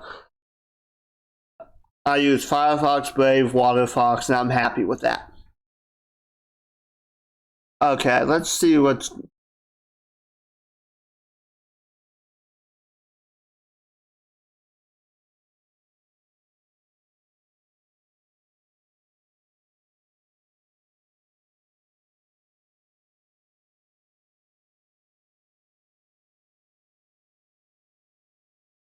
Okay. Yeah, them. Is Python 3 installed? It should be.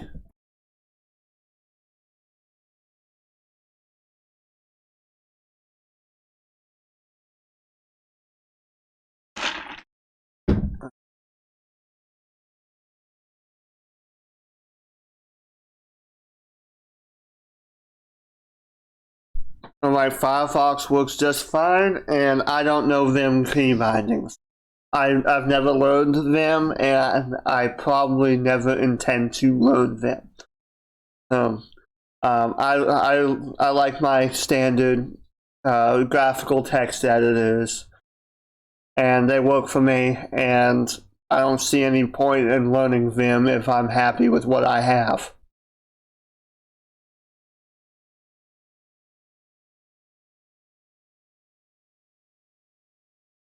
You know what?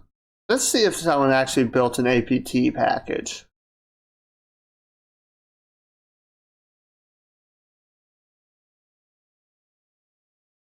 Yeah. Let's see if actually someone built an APT package.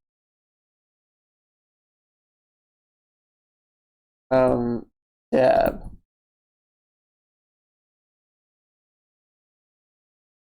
Okay.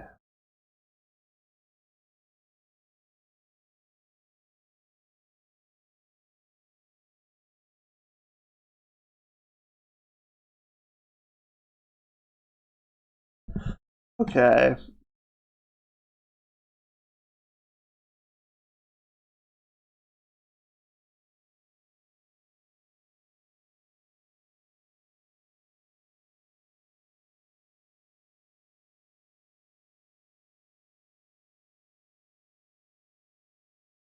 Alright.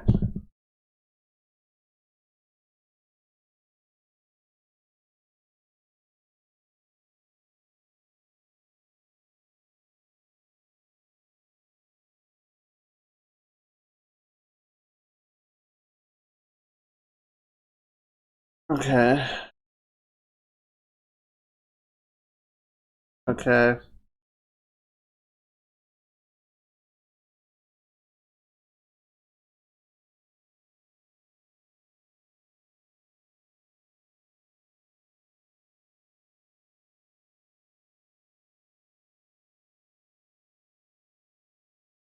Try that. Okay. But yeah, I've never learned Vim, and I probably never will, just because I find Vim way too complex just to edit or just to edit files. I'd rather just bring up my Nano or bring up Atom and just do it that way.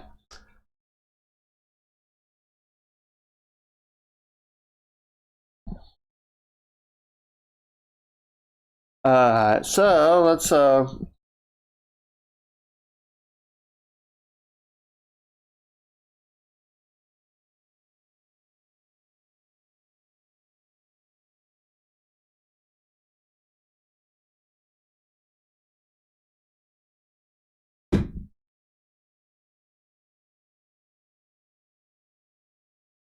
what is this?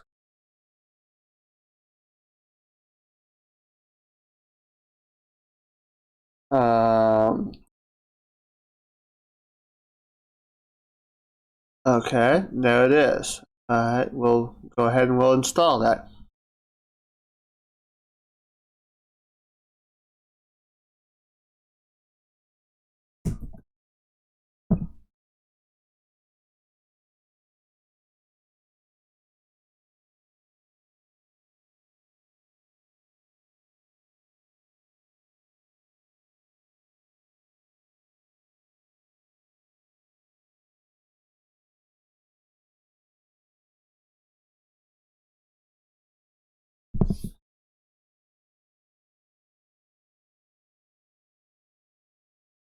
There it goes. I think I got it now. Yeah, but I'm fast enough in my current workflow. Vim just doesn't work for me. I've tried Vim a couple times. It just doesn't work for me. So I'd rather use what I have.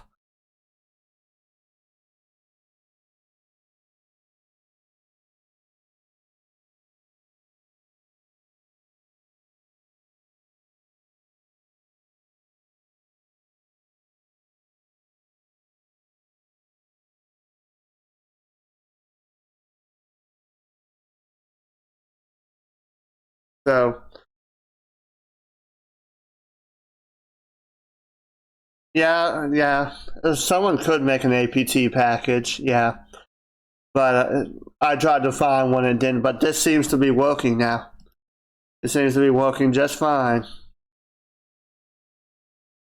So hopefully we can get Polybar working because it seems to be building just fine now.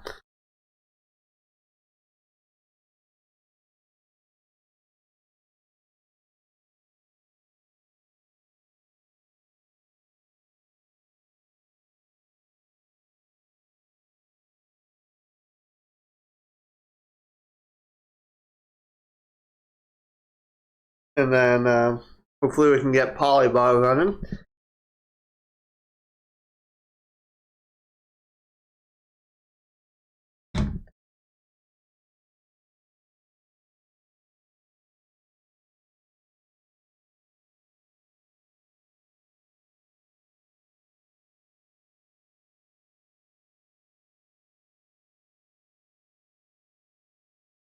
Okay.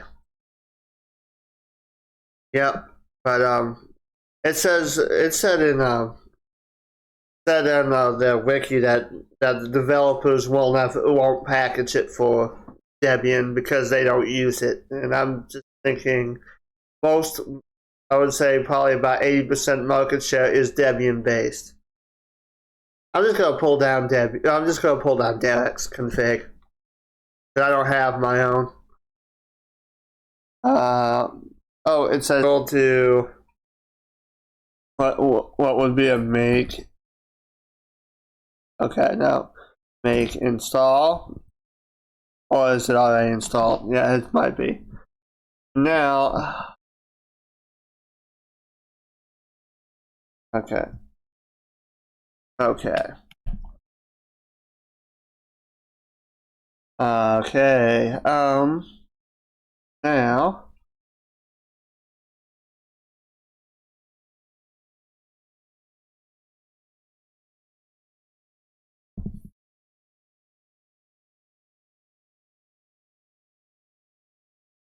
Okay, now.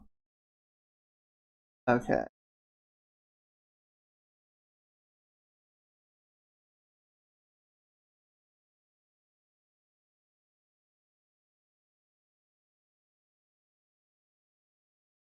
Okay, so let's go ahead, let's ls that. Okay.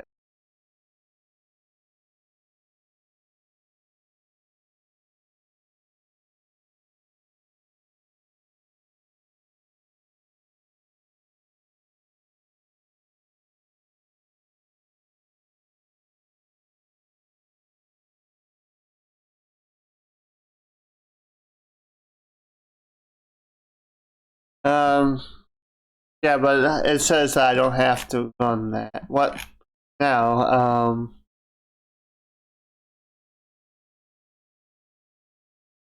So now.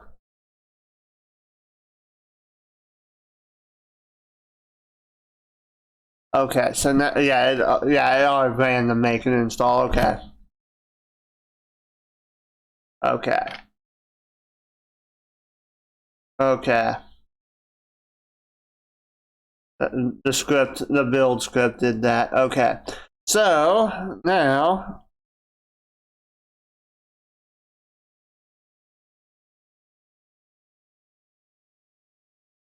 Let's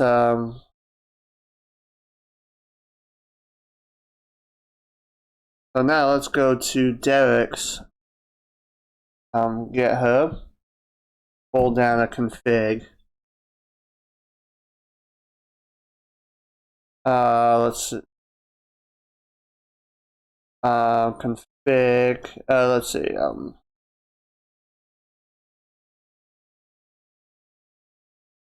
Should come up. Yep, it is. Let's look for Derek's config file.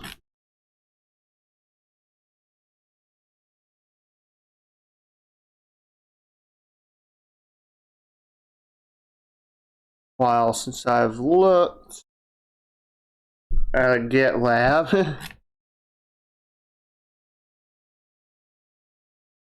What in the...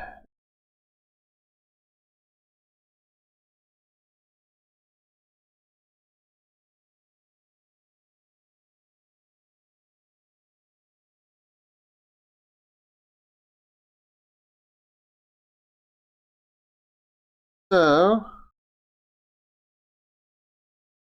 let's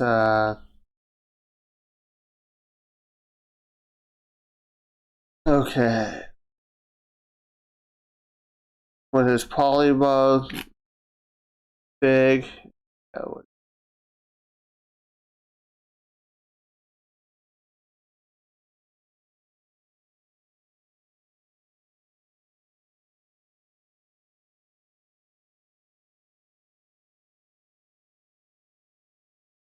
Okay. Up dot files. Right here in front of my so dot config polybob right here. Clone this. Alright. Okay. So CD.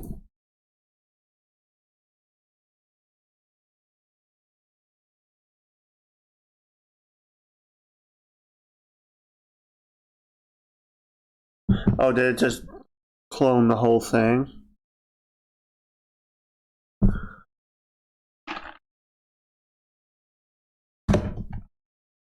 Oh well.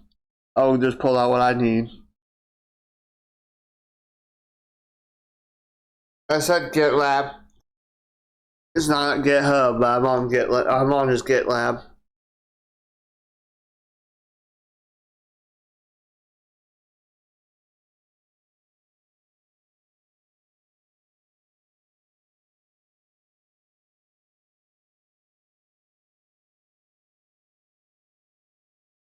That should be a.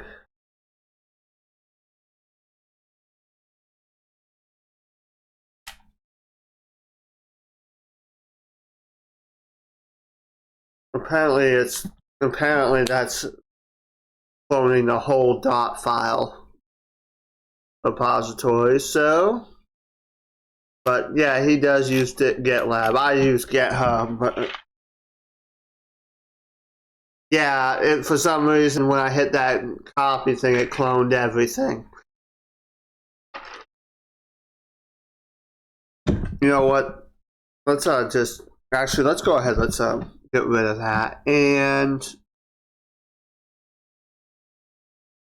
let's just copy the file contents, and we'll just go to CD, CD, and then we'll CD dot config, and then we'll go CD polybar, and then ls, then that'll be a nano config. Okay, then we're going to go ahead and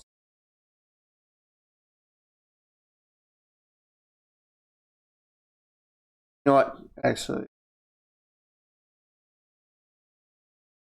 you know what? Control Q. Control X.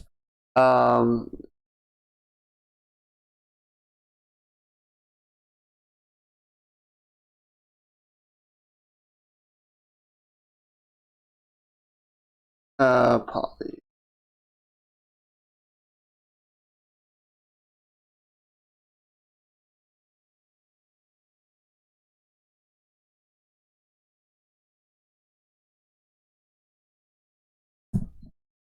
Control A. Control.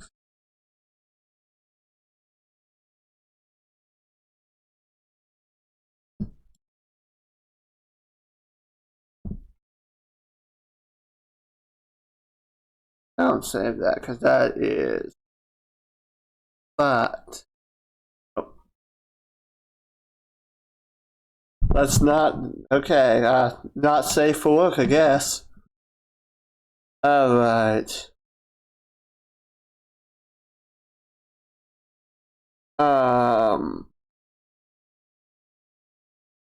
What am I? Alright. Wasn't in the VM. Okay. So,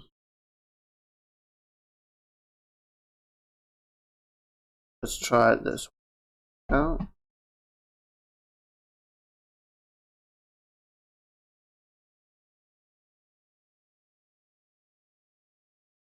Download. Let's just download the file. There we go. And then we'll just go ahead into Nemo and copy it. There we go. That's what I'm looking to do. Gosh. I need to learn how to use GitLab because I don't use GitLab ever. Okay. Downloads. Copy. Forward. Go back. We'll rename. I don't know. We'll rename it to a dot save. We'll copy this like that, and then we'll go ahead and hit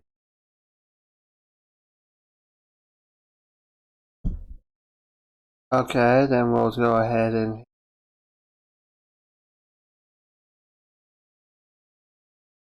close tabs. Okay, there we are, and there we are. And then we're going to go ahead and, wait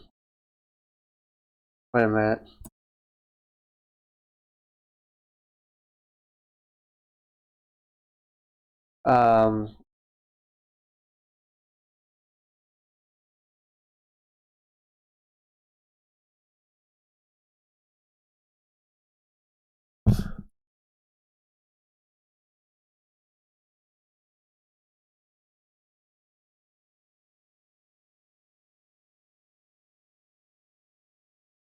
There we go. And then we'll go ahead and open a file in that. And then we'll do an where's the auto start? Exec, always, all the above. And then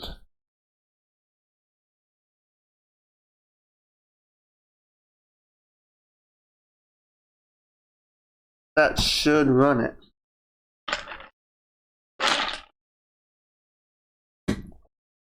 No, that didn't run polybar.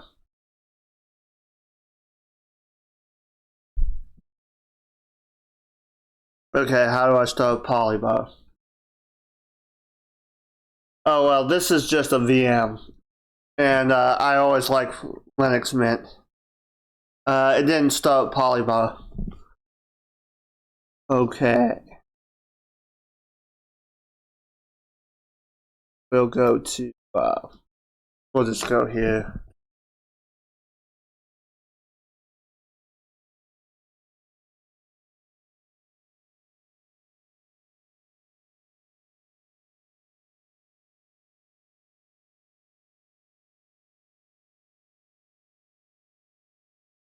Okay, so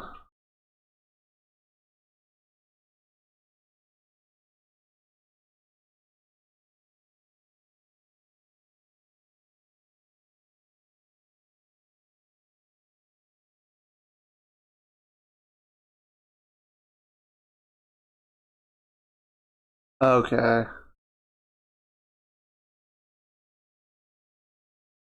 Oh.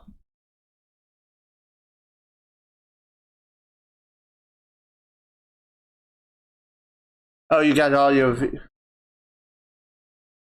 Well, why would I do that? I don't use Arch. I'm just kidding. Arch Wiki is just fine, but I don't default to the Arch Wiki.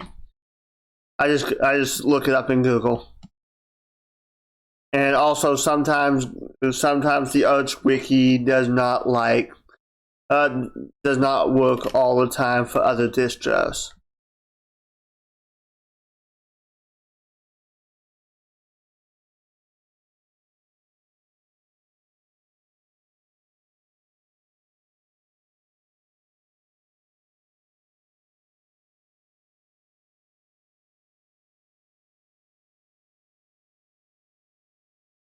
Okay, control.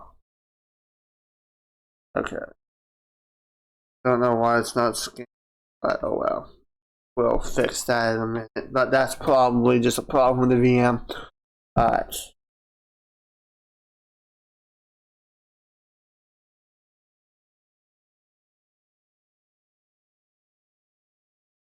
Okay,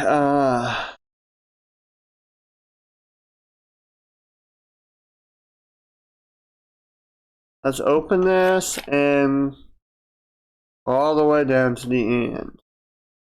Now, auto start. Okay, polybar.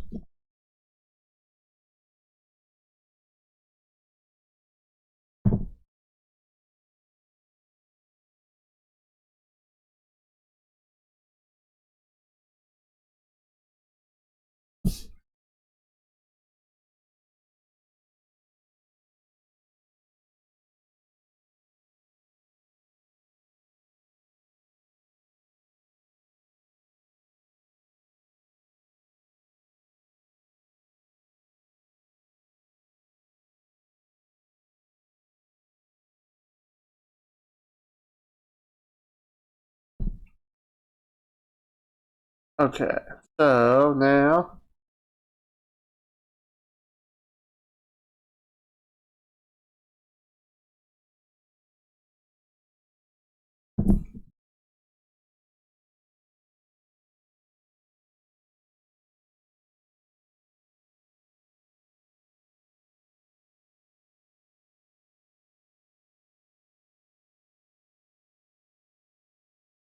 I don't like the menu. I prefer Rofi. That's just a personal preference.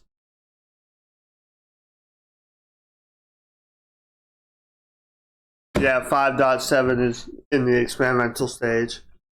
But nope. It's just personal preferences. I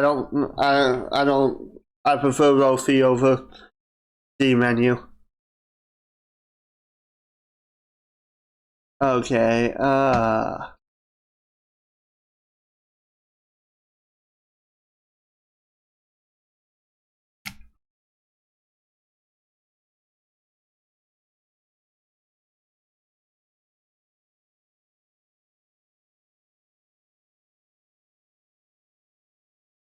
okay.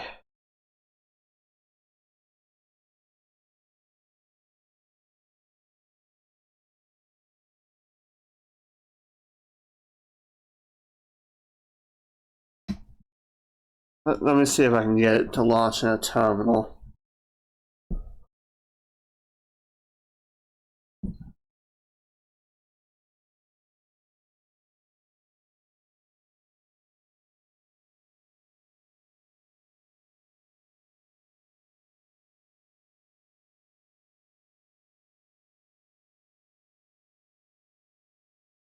Okay, there's no manual. Okay.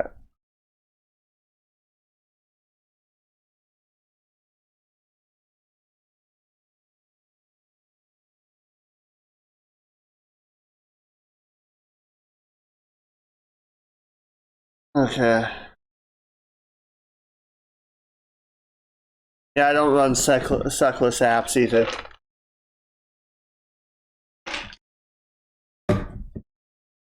Okay. I might have to scrap the polybar for right now. I usually just use the standard i3 bar anyway. I typically don't replace that, but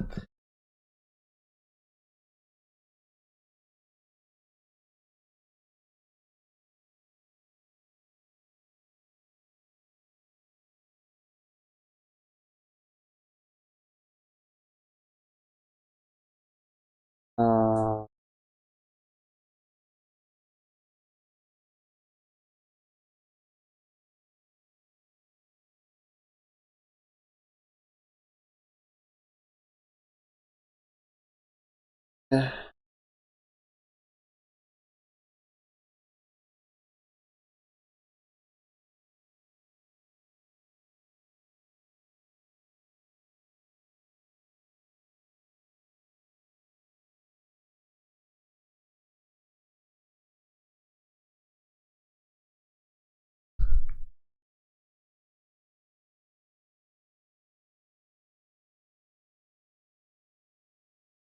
alright.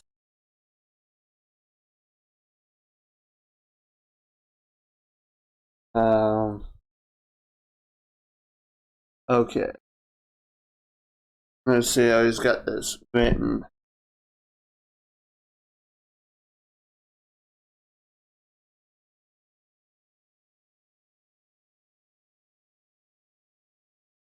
Okay. Oh, okay. Alright, let me see if that'll work.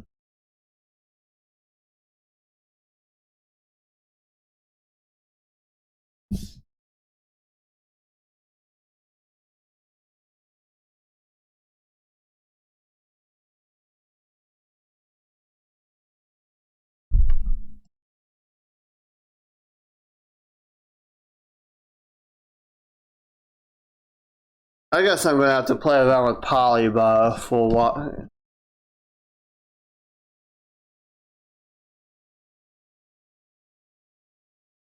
Well, I can do polybar example.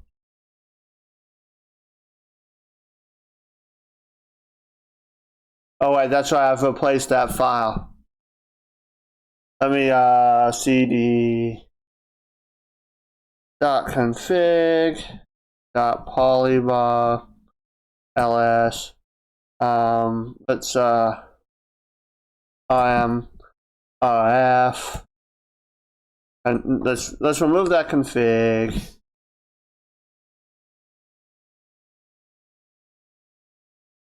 And then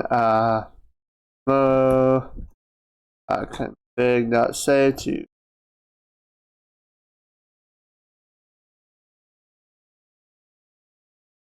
and then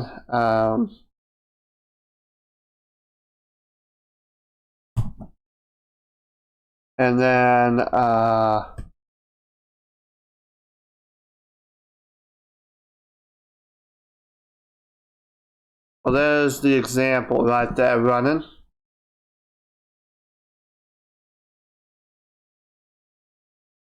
That worked.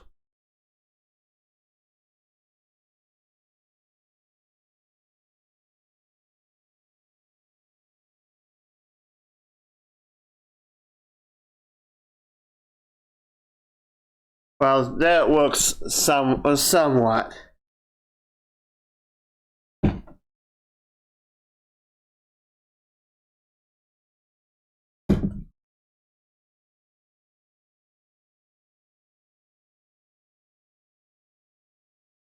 Yeah, but yeah, that it works sort of.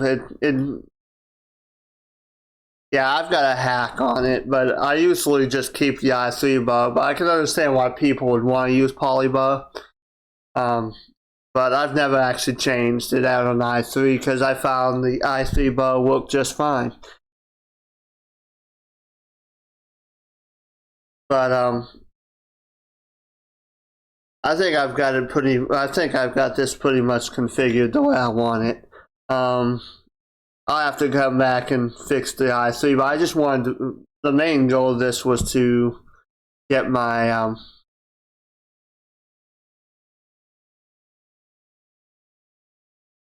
the main goal was to get this config file written, and we kind of went off on a tangent with polybar,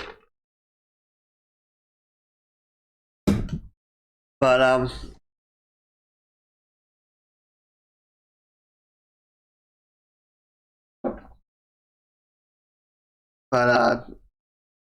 so Simon, you have any questions about i3? Because I kind of went through the i3 part really quickly.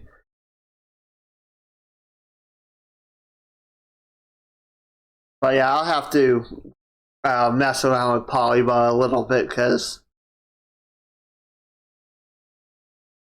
I gotta also take the i3 out if I'm gonna do polybar too.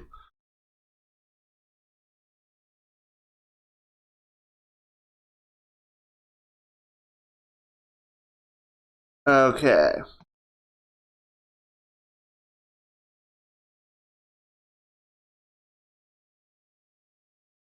Okay.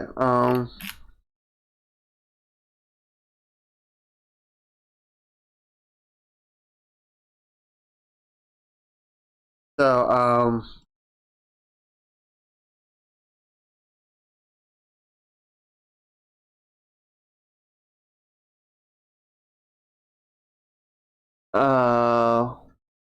is there any killer features of polybar? Well, it looks better than the standard i3, but I will say that it's eye candy. I haven't really been using polybar for very much, really. Yeah, i3 is very simple to configure. All you have to know to configure i3 is bind sim and exec always, and if you know those two, you can get your configuration running on i3.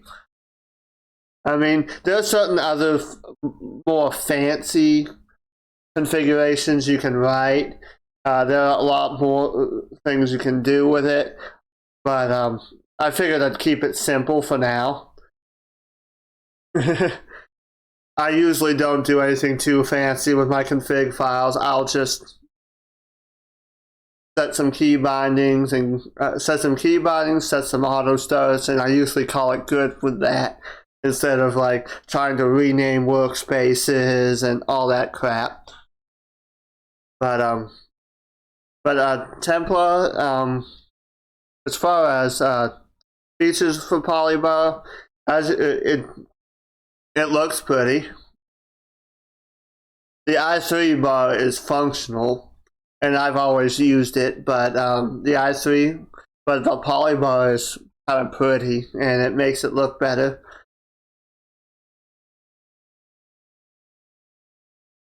Well, I know why you were asking about Lua and because of awesome window managers, and I know a little bit of Lua.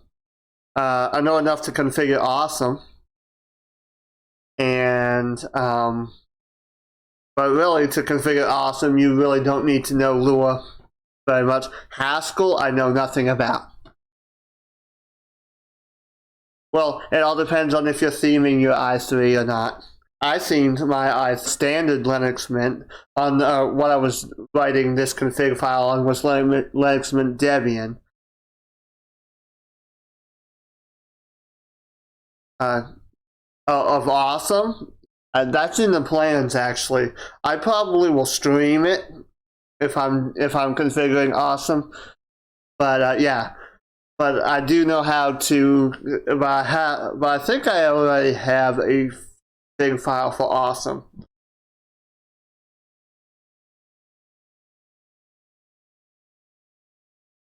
Yeah, I usually just leave it on the bottom. I'm usually not too fancy with anything with my window managers, and really I only use window managers if I'm like working with two windows side by side. If not, I usually just fire up my desktop environment.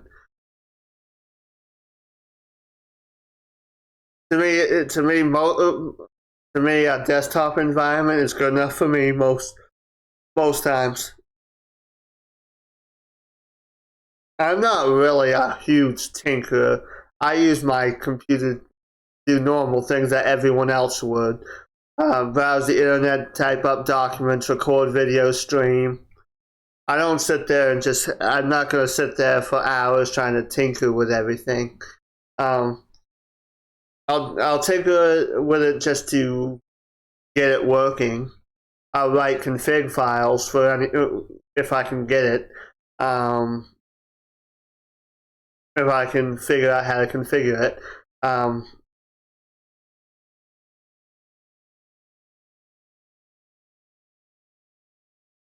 Don't I have a lot of paperwork to do?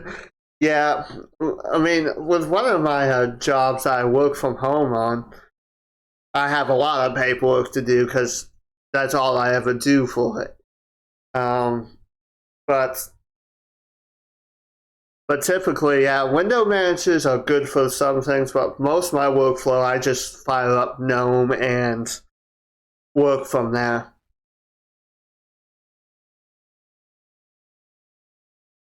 Yeah, I mean, um, yeah, I mean, I can get things looking pretty. I mean,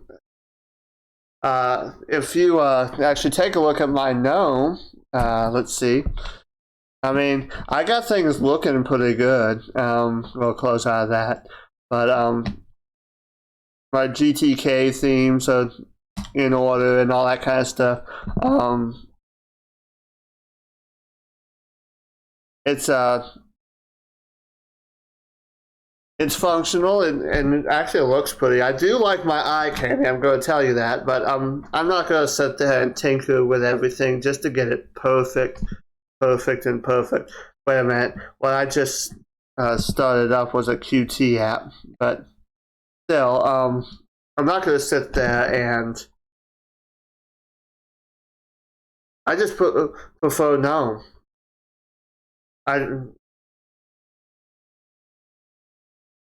Yeah, that's right. You've seen it before. Yeah. I mean, I've always used GNOME. I mean, I do like KDE, but I find GNOME fits me better than KDE does. I know a lot of people say that's bloated, but as far as my GNOME goes, at startup it only uses 730 megabytes of RAM, which KDE uses about 600.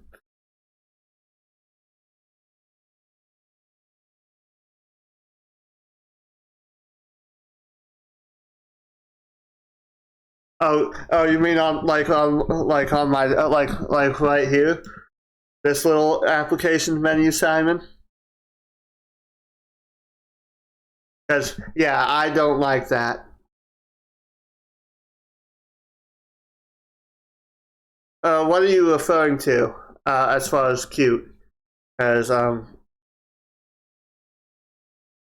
hear a lot of things, but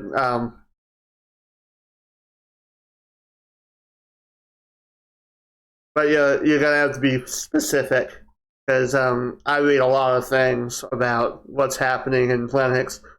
So just be specific. Yeah, I like that instead of the bigger one. Quite honestly, I think they did that to become more compatible with touchscreens.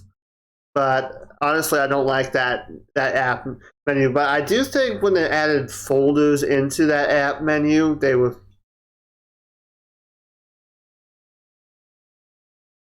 No, I have not heard that, and I highly doubt that because I highly doubt that they're going to.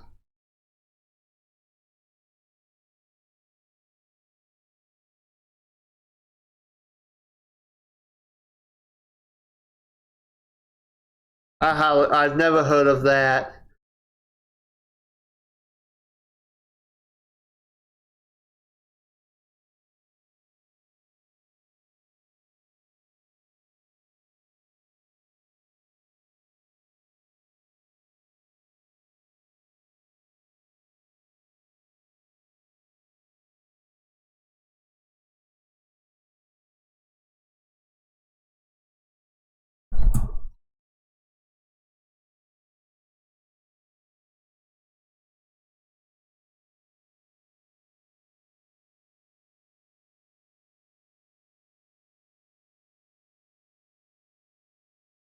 I'm not finding it.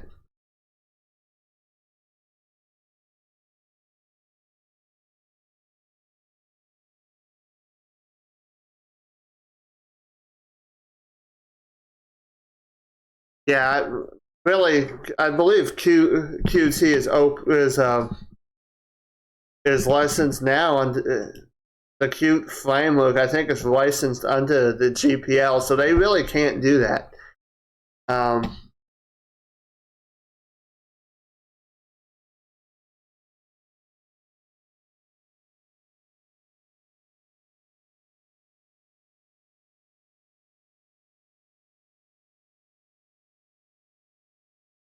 yeah, yeah, Qt is open source, so I doubt that. I think you'll have to provide me with a link or something, because honestly, I'm not finding. See you later, Templar. It was on Mastodon. Well, still, you have to show me a link, and Mastodon's a social media. Uh, is a social media site, so that could have been posted by anybody. And I'm not sure if I'd put too much stock in it if it's just some random post on Mastodon. Because, yeah, if something like that was happening with Qt or Qt, whatever you want to call it, I would have heard about it most likely. And honestly, that would be something that would be front line. And I'm not even finding it. So if it was just a random post on Mastodon, I doubt that I really wouldn't put much stock in that. But Qt is licensed under the GPL now, so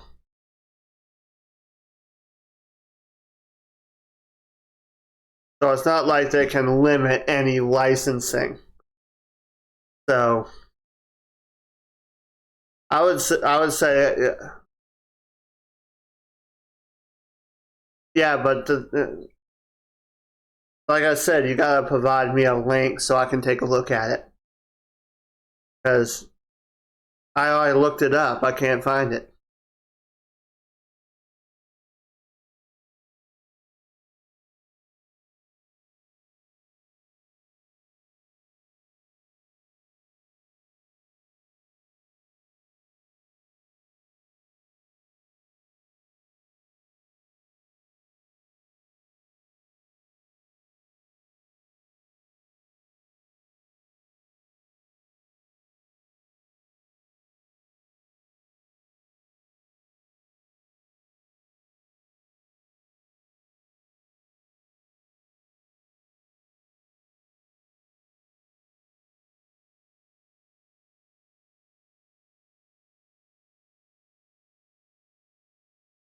Yeah, I'm not finding anything about that.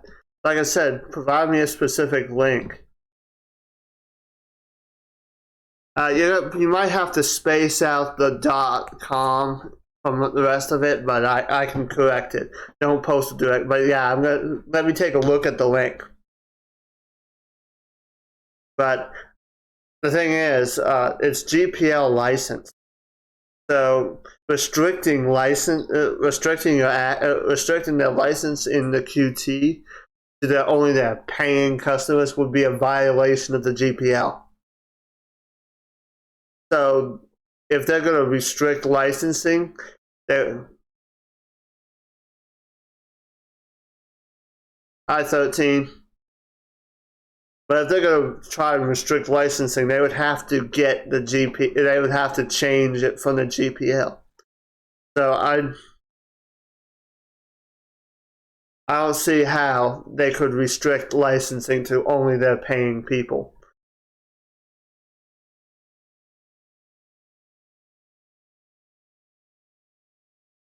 Honestly, I don't see an ad. I don't see a link.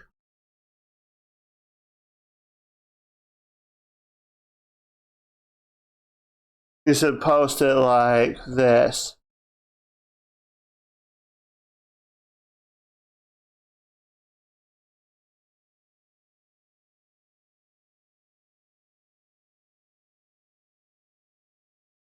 Post it with a period between the dot and whatever .com or whatever. Okay. Yeah, it did end, but I can bring it up if you'd like to see what it is. But basically, I was just writing a config file, and we went off on a tangent trying to configure Polybo. Because YouTube won't let you post direct links unless if you're me or moderator of the channel in the chat. And I've got that set that way on purpose. So you just put a space between the period and the .com, and that way I can just copy and paste and remove the spaces.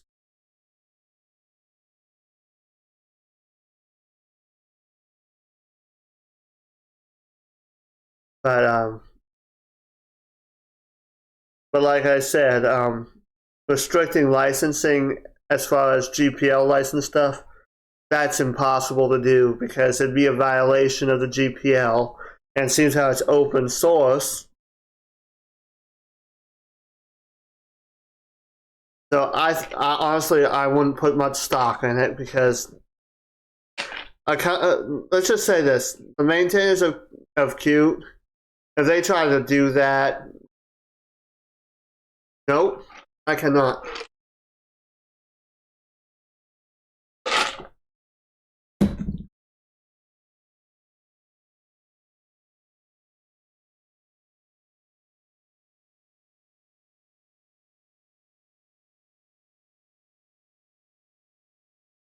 Well, there are a couple videos coming up. I'm gonna be doing another video, following up Rocket League, and now that we're on Windows only clients, no, sorry, I can't see it. like I said, put spaces in it because YouTube will pick it up. Put spaces in, and but let's see, Rocket League. I'm going to try and get that running in Wine, because they took away the Linux client. Well, they didn't take it away. I tried that. It wasn't there.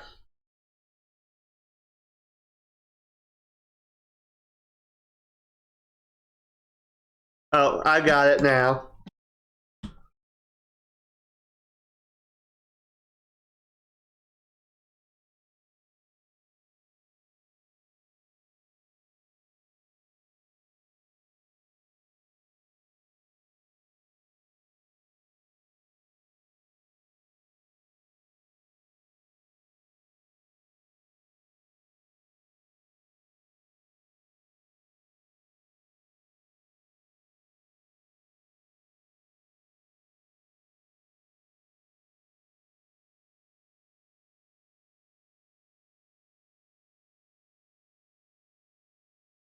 I have it right here on my screen.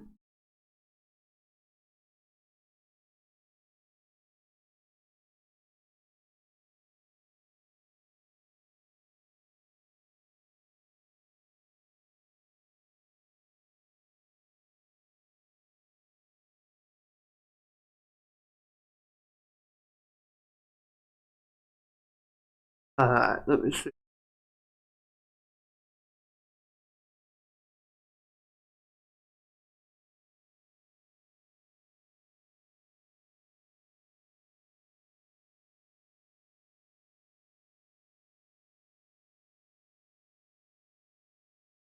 Okay.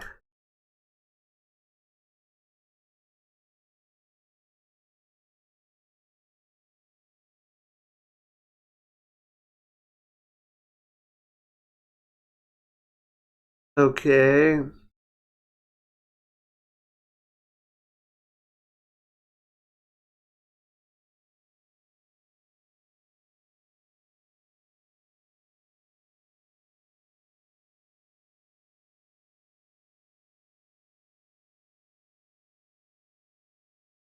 I'll probably.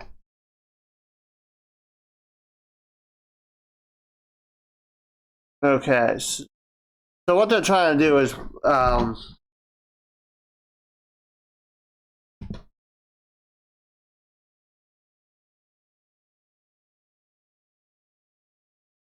what they're trying to do is the new version of Qt.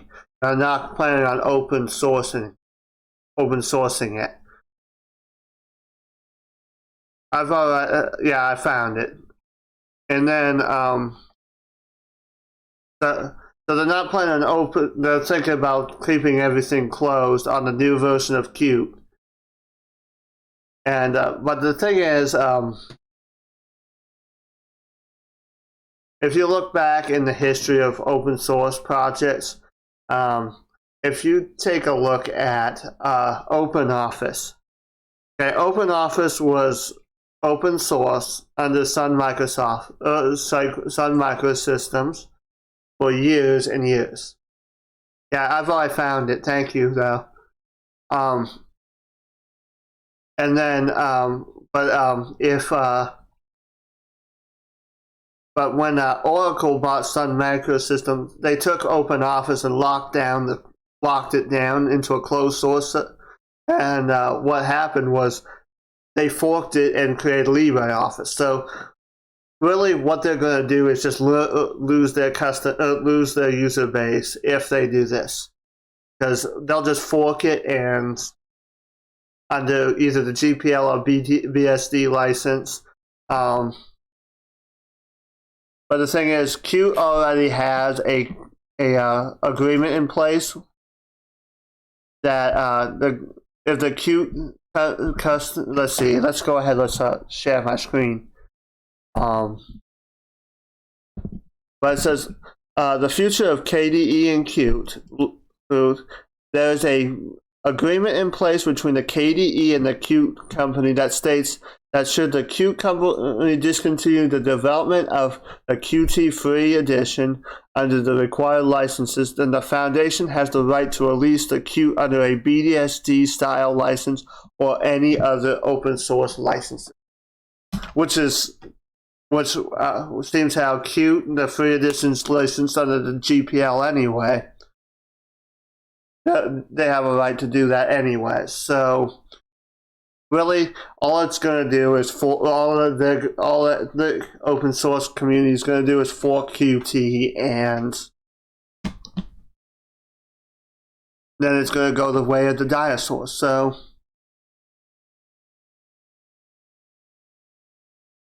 I mean, it's certainly possible KDE could fork. Yeah, but yeah, they will fork Qt. That's all that they're going to do.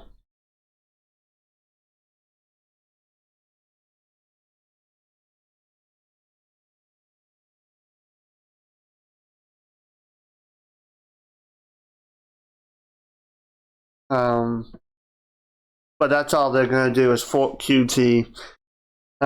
Seems how they already have the source code for it. I mean, they did it with OpenOffice. They'll do it. They'll do it with Qt, and that'll be the end of it.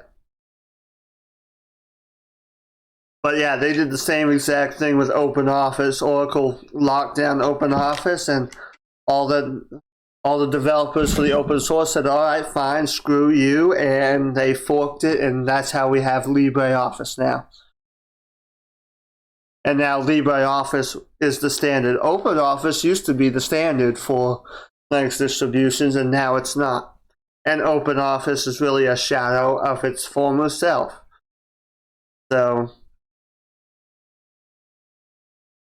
that was what happened with OpenOffice and LibreOffice.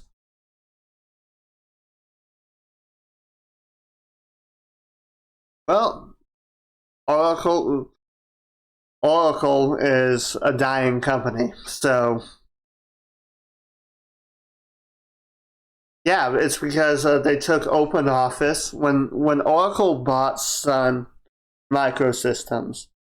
They took Oracle took OpenOffice and then locked down the code of everything they were adding to OpenOffice and made it all closed source. Made those things closed source. So what happened was when they did that, the Linux community just forked OpenOffice into LibreOffice and let it fade off into obscurity. So yeah, Oracle is not very well liked in the open source and free software communities. Eventually, when people stopped using OpenOffice, they eventually turned OpenOffice over. The damage had already been done to the open source project at that point in time, and everybody had already moved to LibreOffice.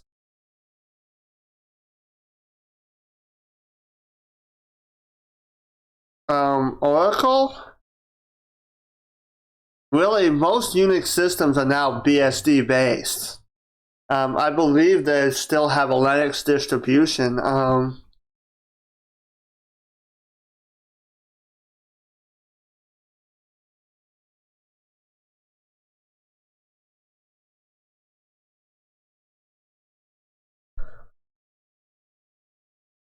Yeah, they have a Linux distribution.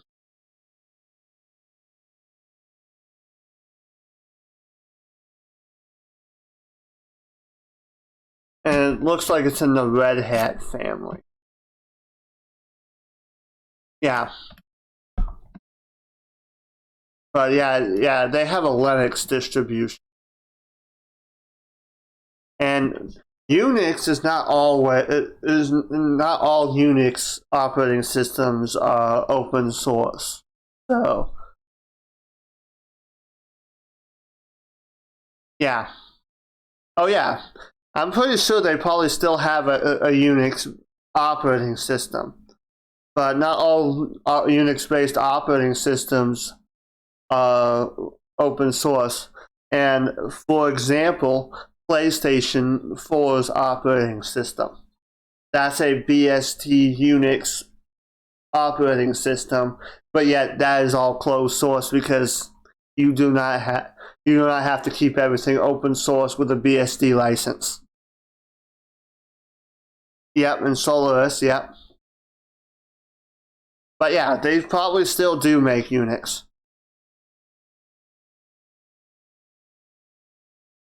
Open Indiana. Yeah, I think I'm about to end this, but 13. I will probably be relieving. Yeah, but no. That was just an example of. Yeah, FreeBSD is a open source project, but the thing is, it's not copyleft.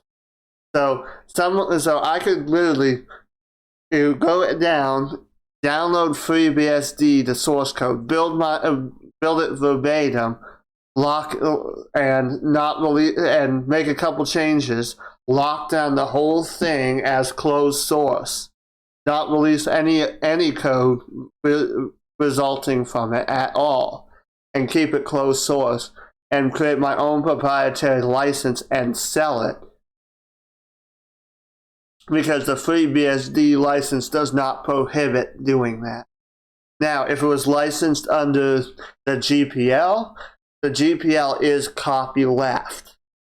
So therefore, anything that is GPL licensed, I cannot lock down into my own proprietary code and sell it. I have to keep what's licensed under the GPL open source in my project.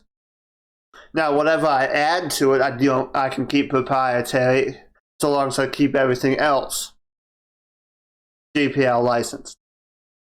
But FreeBSD is free and open source, except someone can take the FreeBSD operating system, modify it, make their own proprietary operating system, and close off the source. What do I think about the BSD license? Well, my opinion is it's free and open source, and if the developer, and I really don't have anything against the BSD license. Really, if the software, if the developer of a program wants to open it up so that people care, I really don't have anything against the BSD license. I know some people do, but I don't have anything negative to say about the BSD license.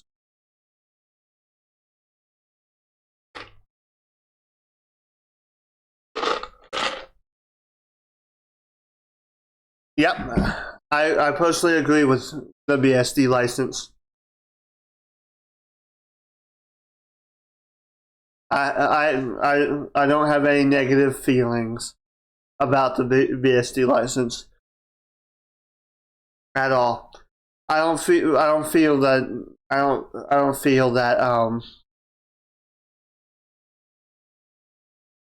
that's a I don't feel that a license has to be copyleft to really have it to be to have I don't think that a license should have to be copyleft to be accepted in the free software movement at all.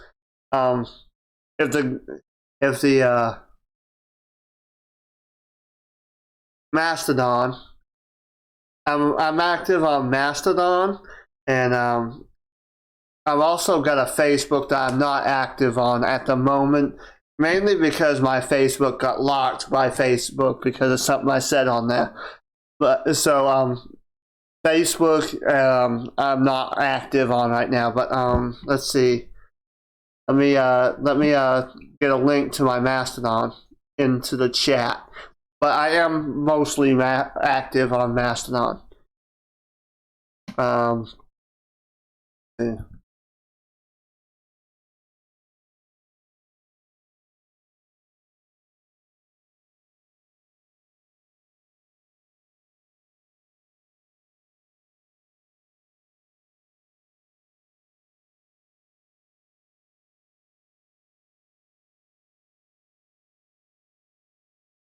But let me get let's see. Come on.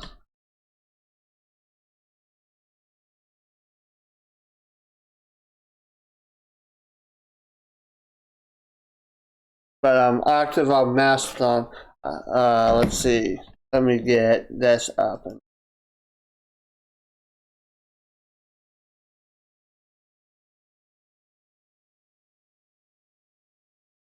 Actually, I think there's a link in the description to my Mastodon. Check the description because it should be there. Instead of me trying to look that up.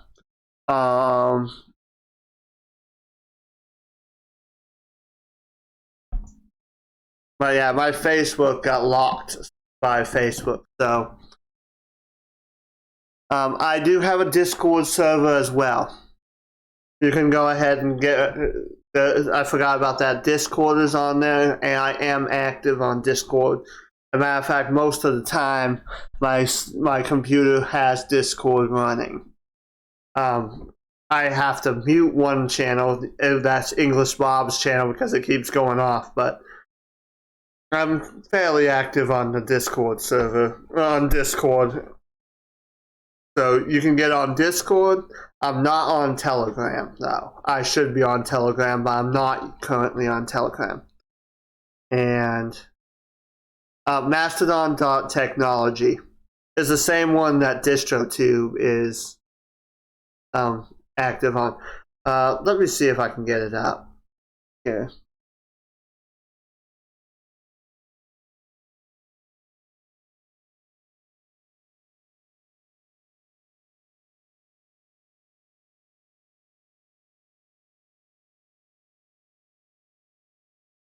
Yeah.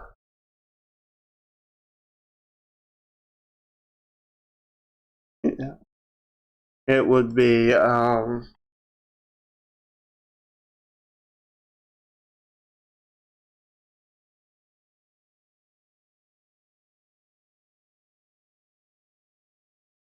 if I can get it up and let me see if I can get a link to it because yeah, it's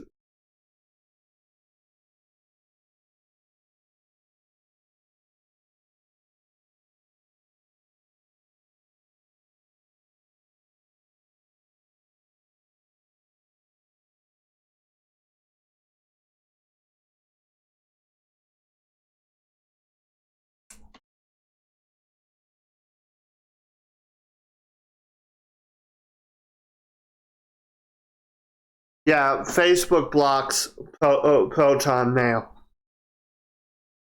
You have to have another. You have to have something else. I know that for a fact. They block Proton Mail.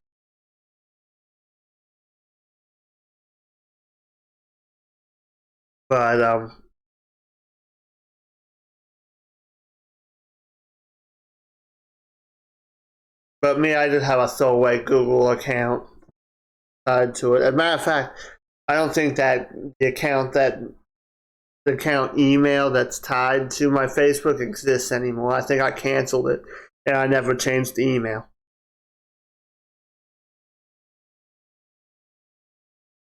And then my Discord is also in the description as well. So yep. Yeah, because and there's a reason why Facebook blocks Proton Mail, and that's because it is used by a lot of scammers. And I kind of agree with it a little bit because, yeah, they have had a lot of problems with people with Proton Mail accounts. So I kind of agree with that decision. I probably would do it myself if I ran something like that.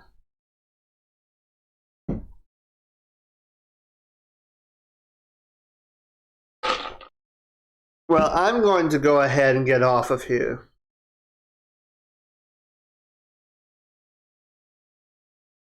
Well, no particular reason. It's the one that Derek recommended on DistroTube, so that's the one I chose. I really didn't look into it that much. I'm a technology channel. Derek recommended it, so that's the one I chose.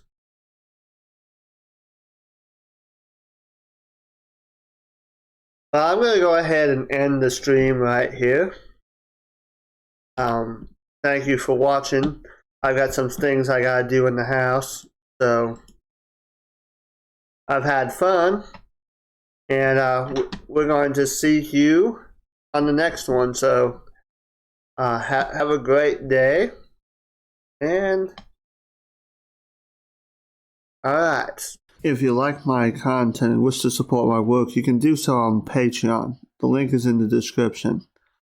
Also, if you wish to see more, check out the videos on your screen.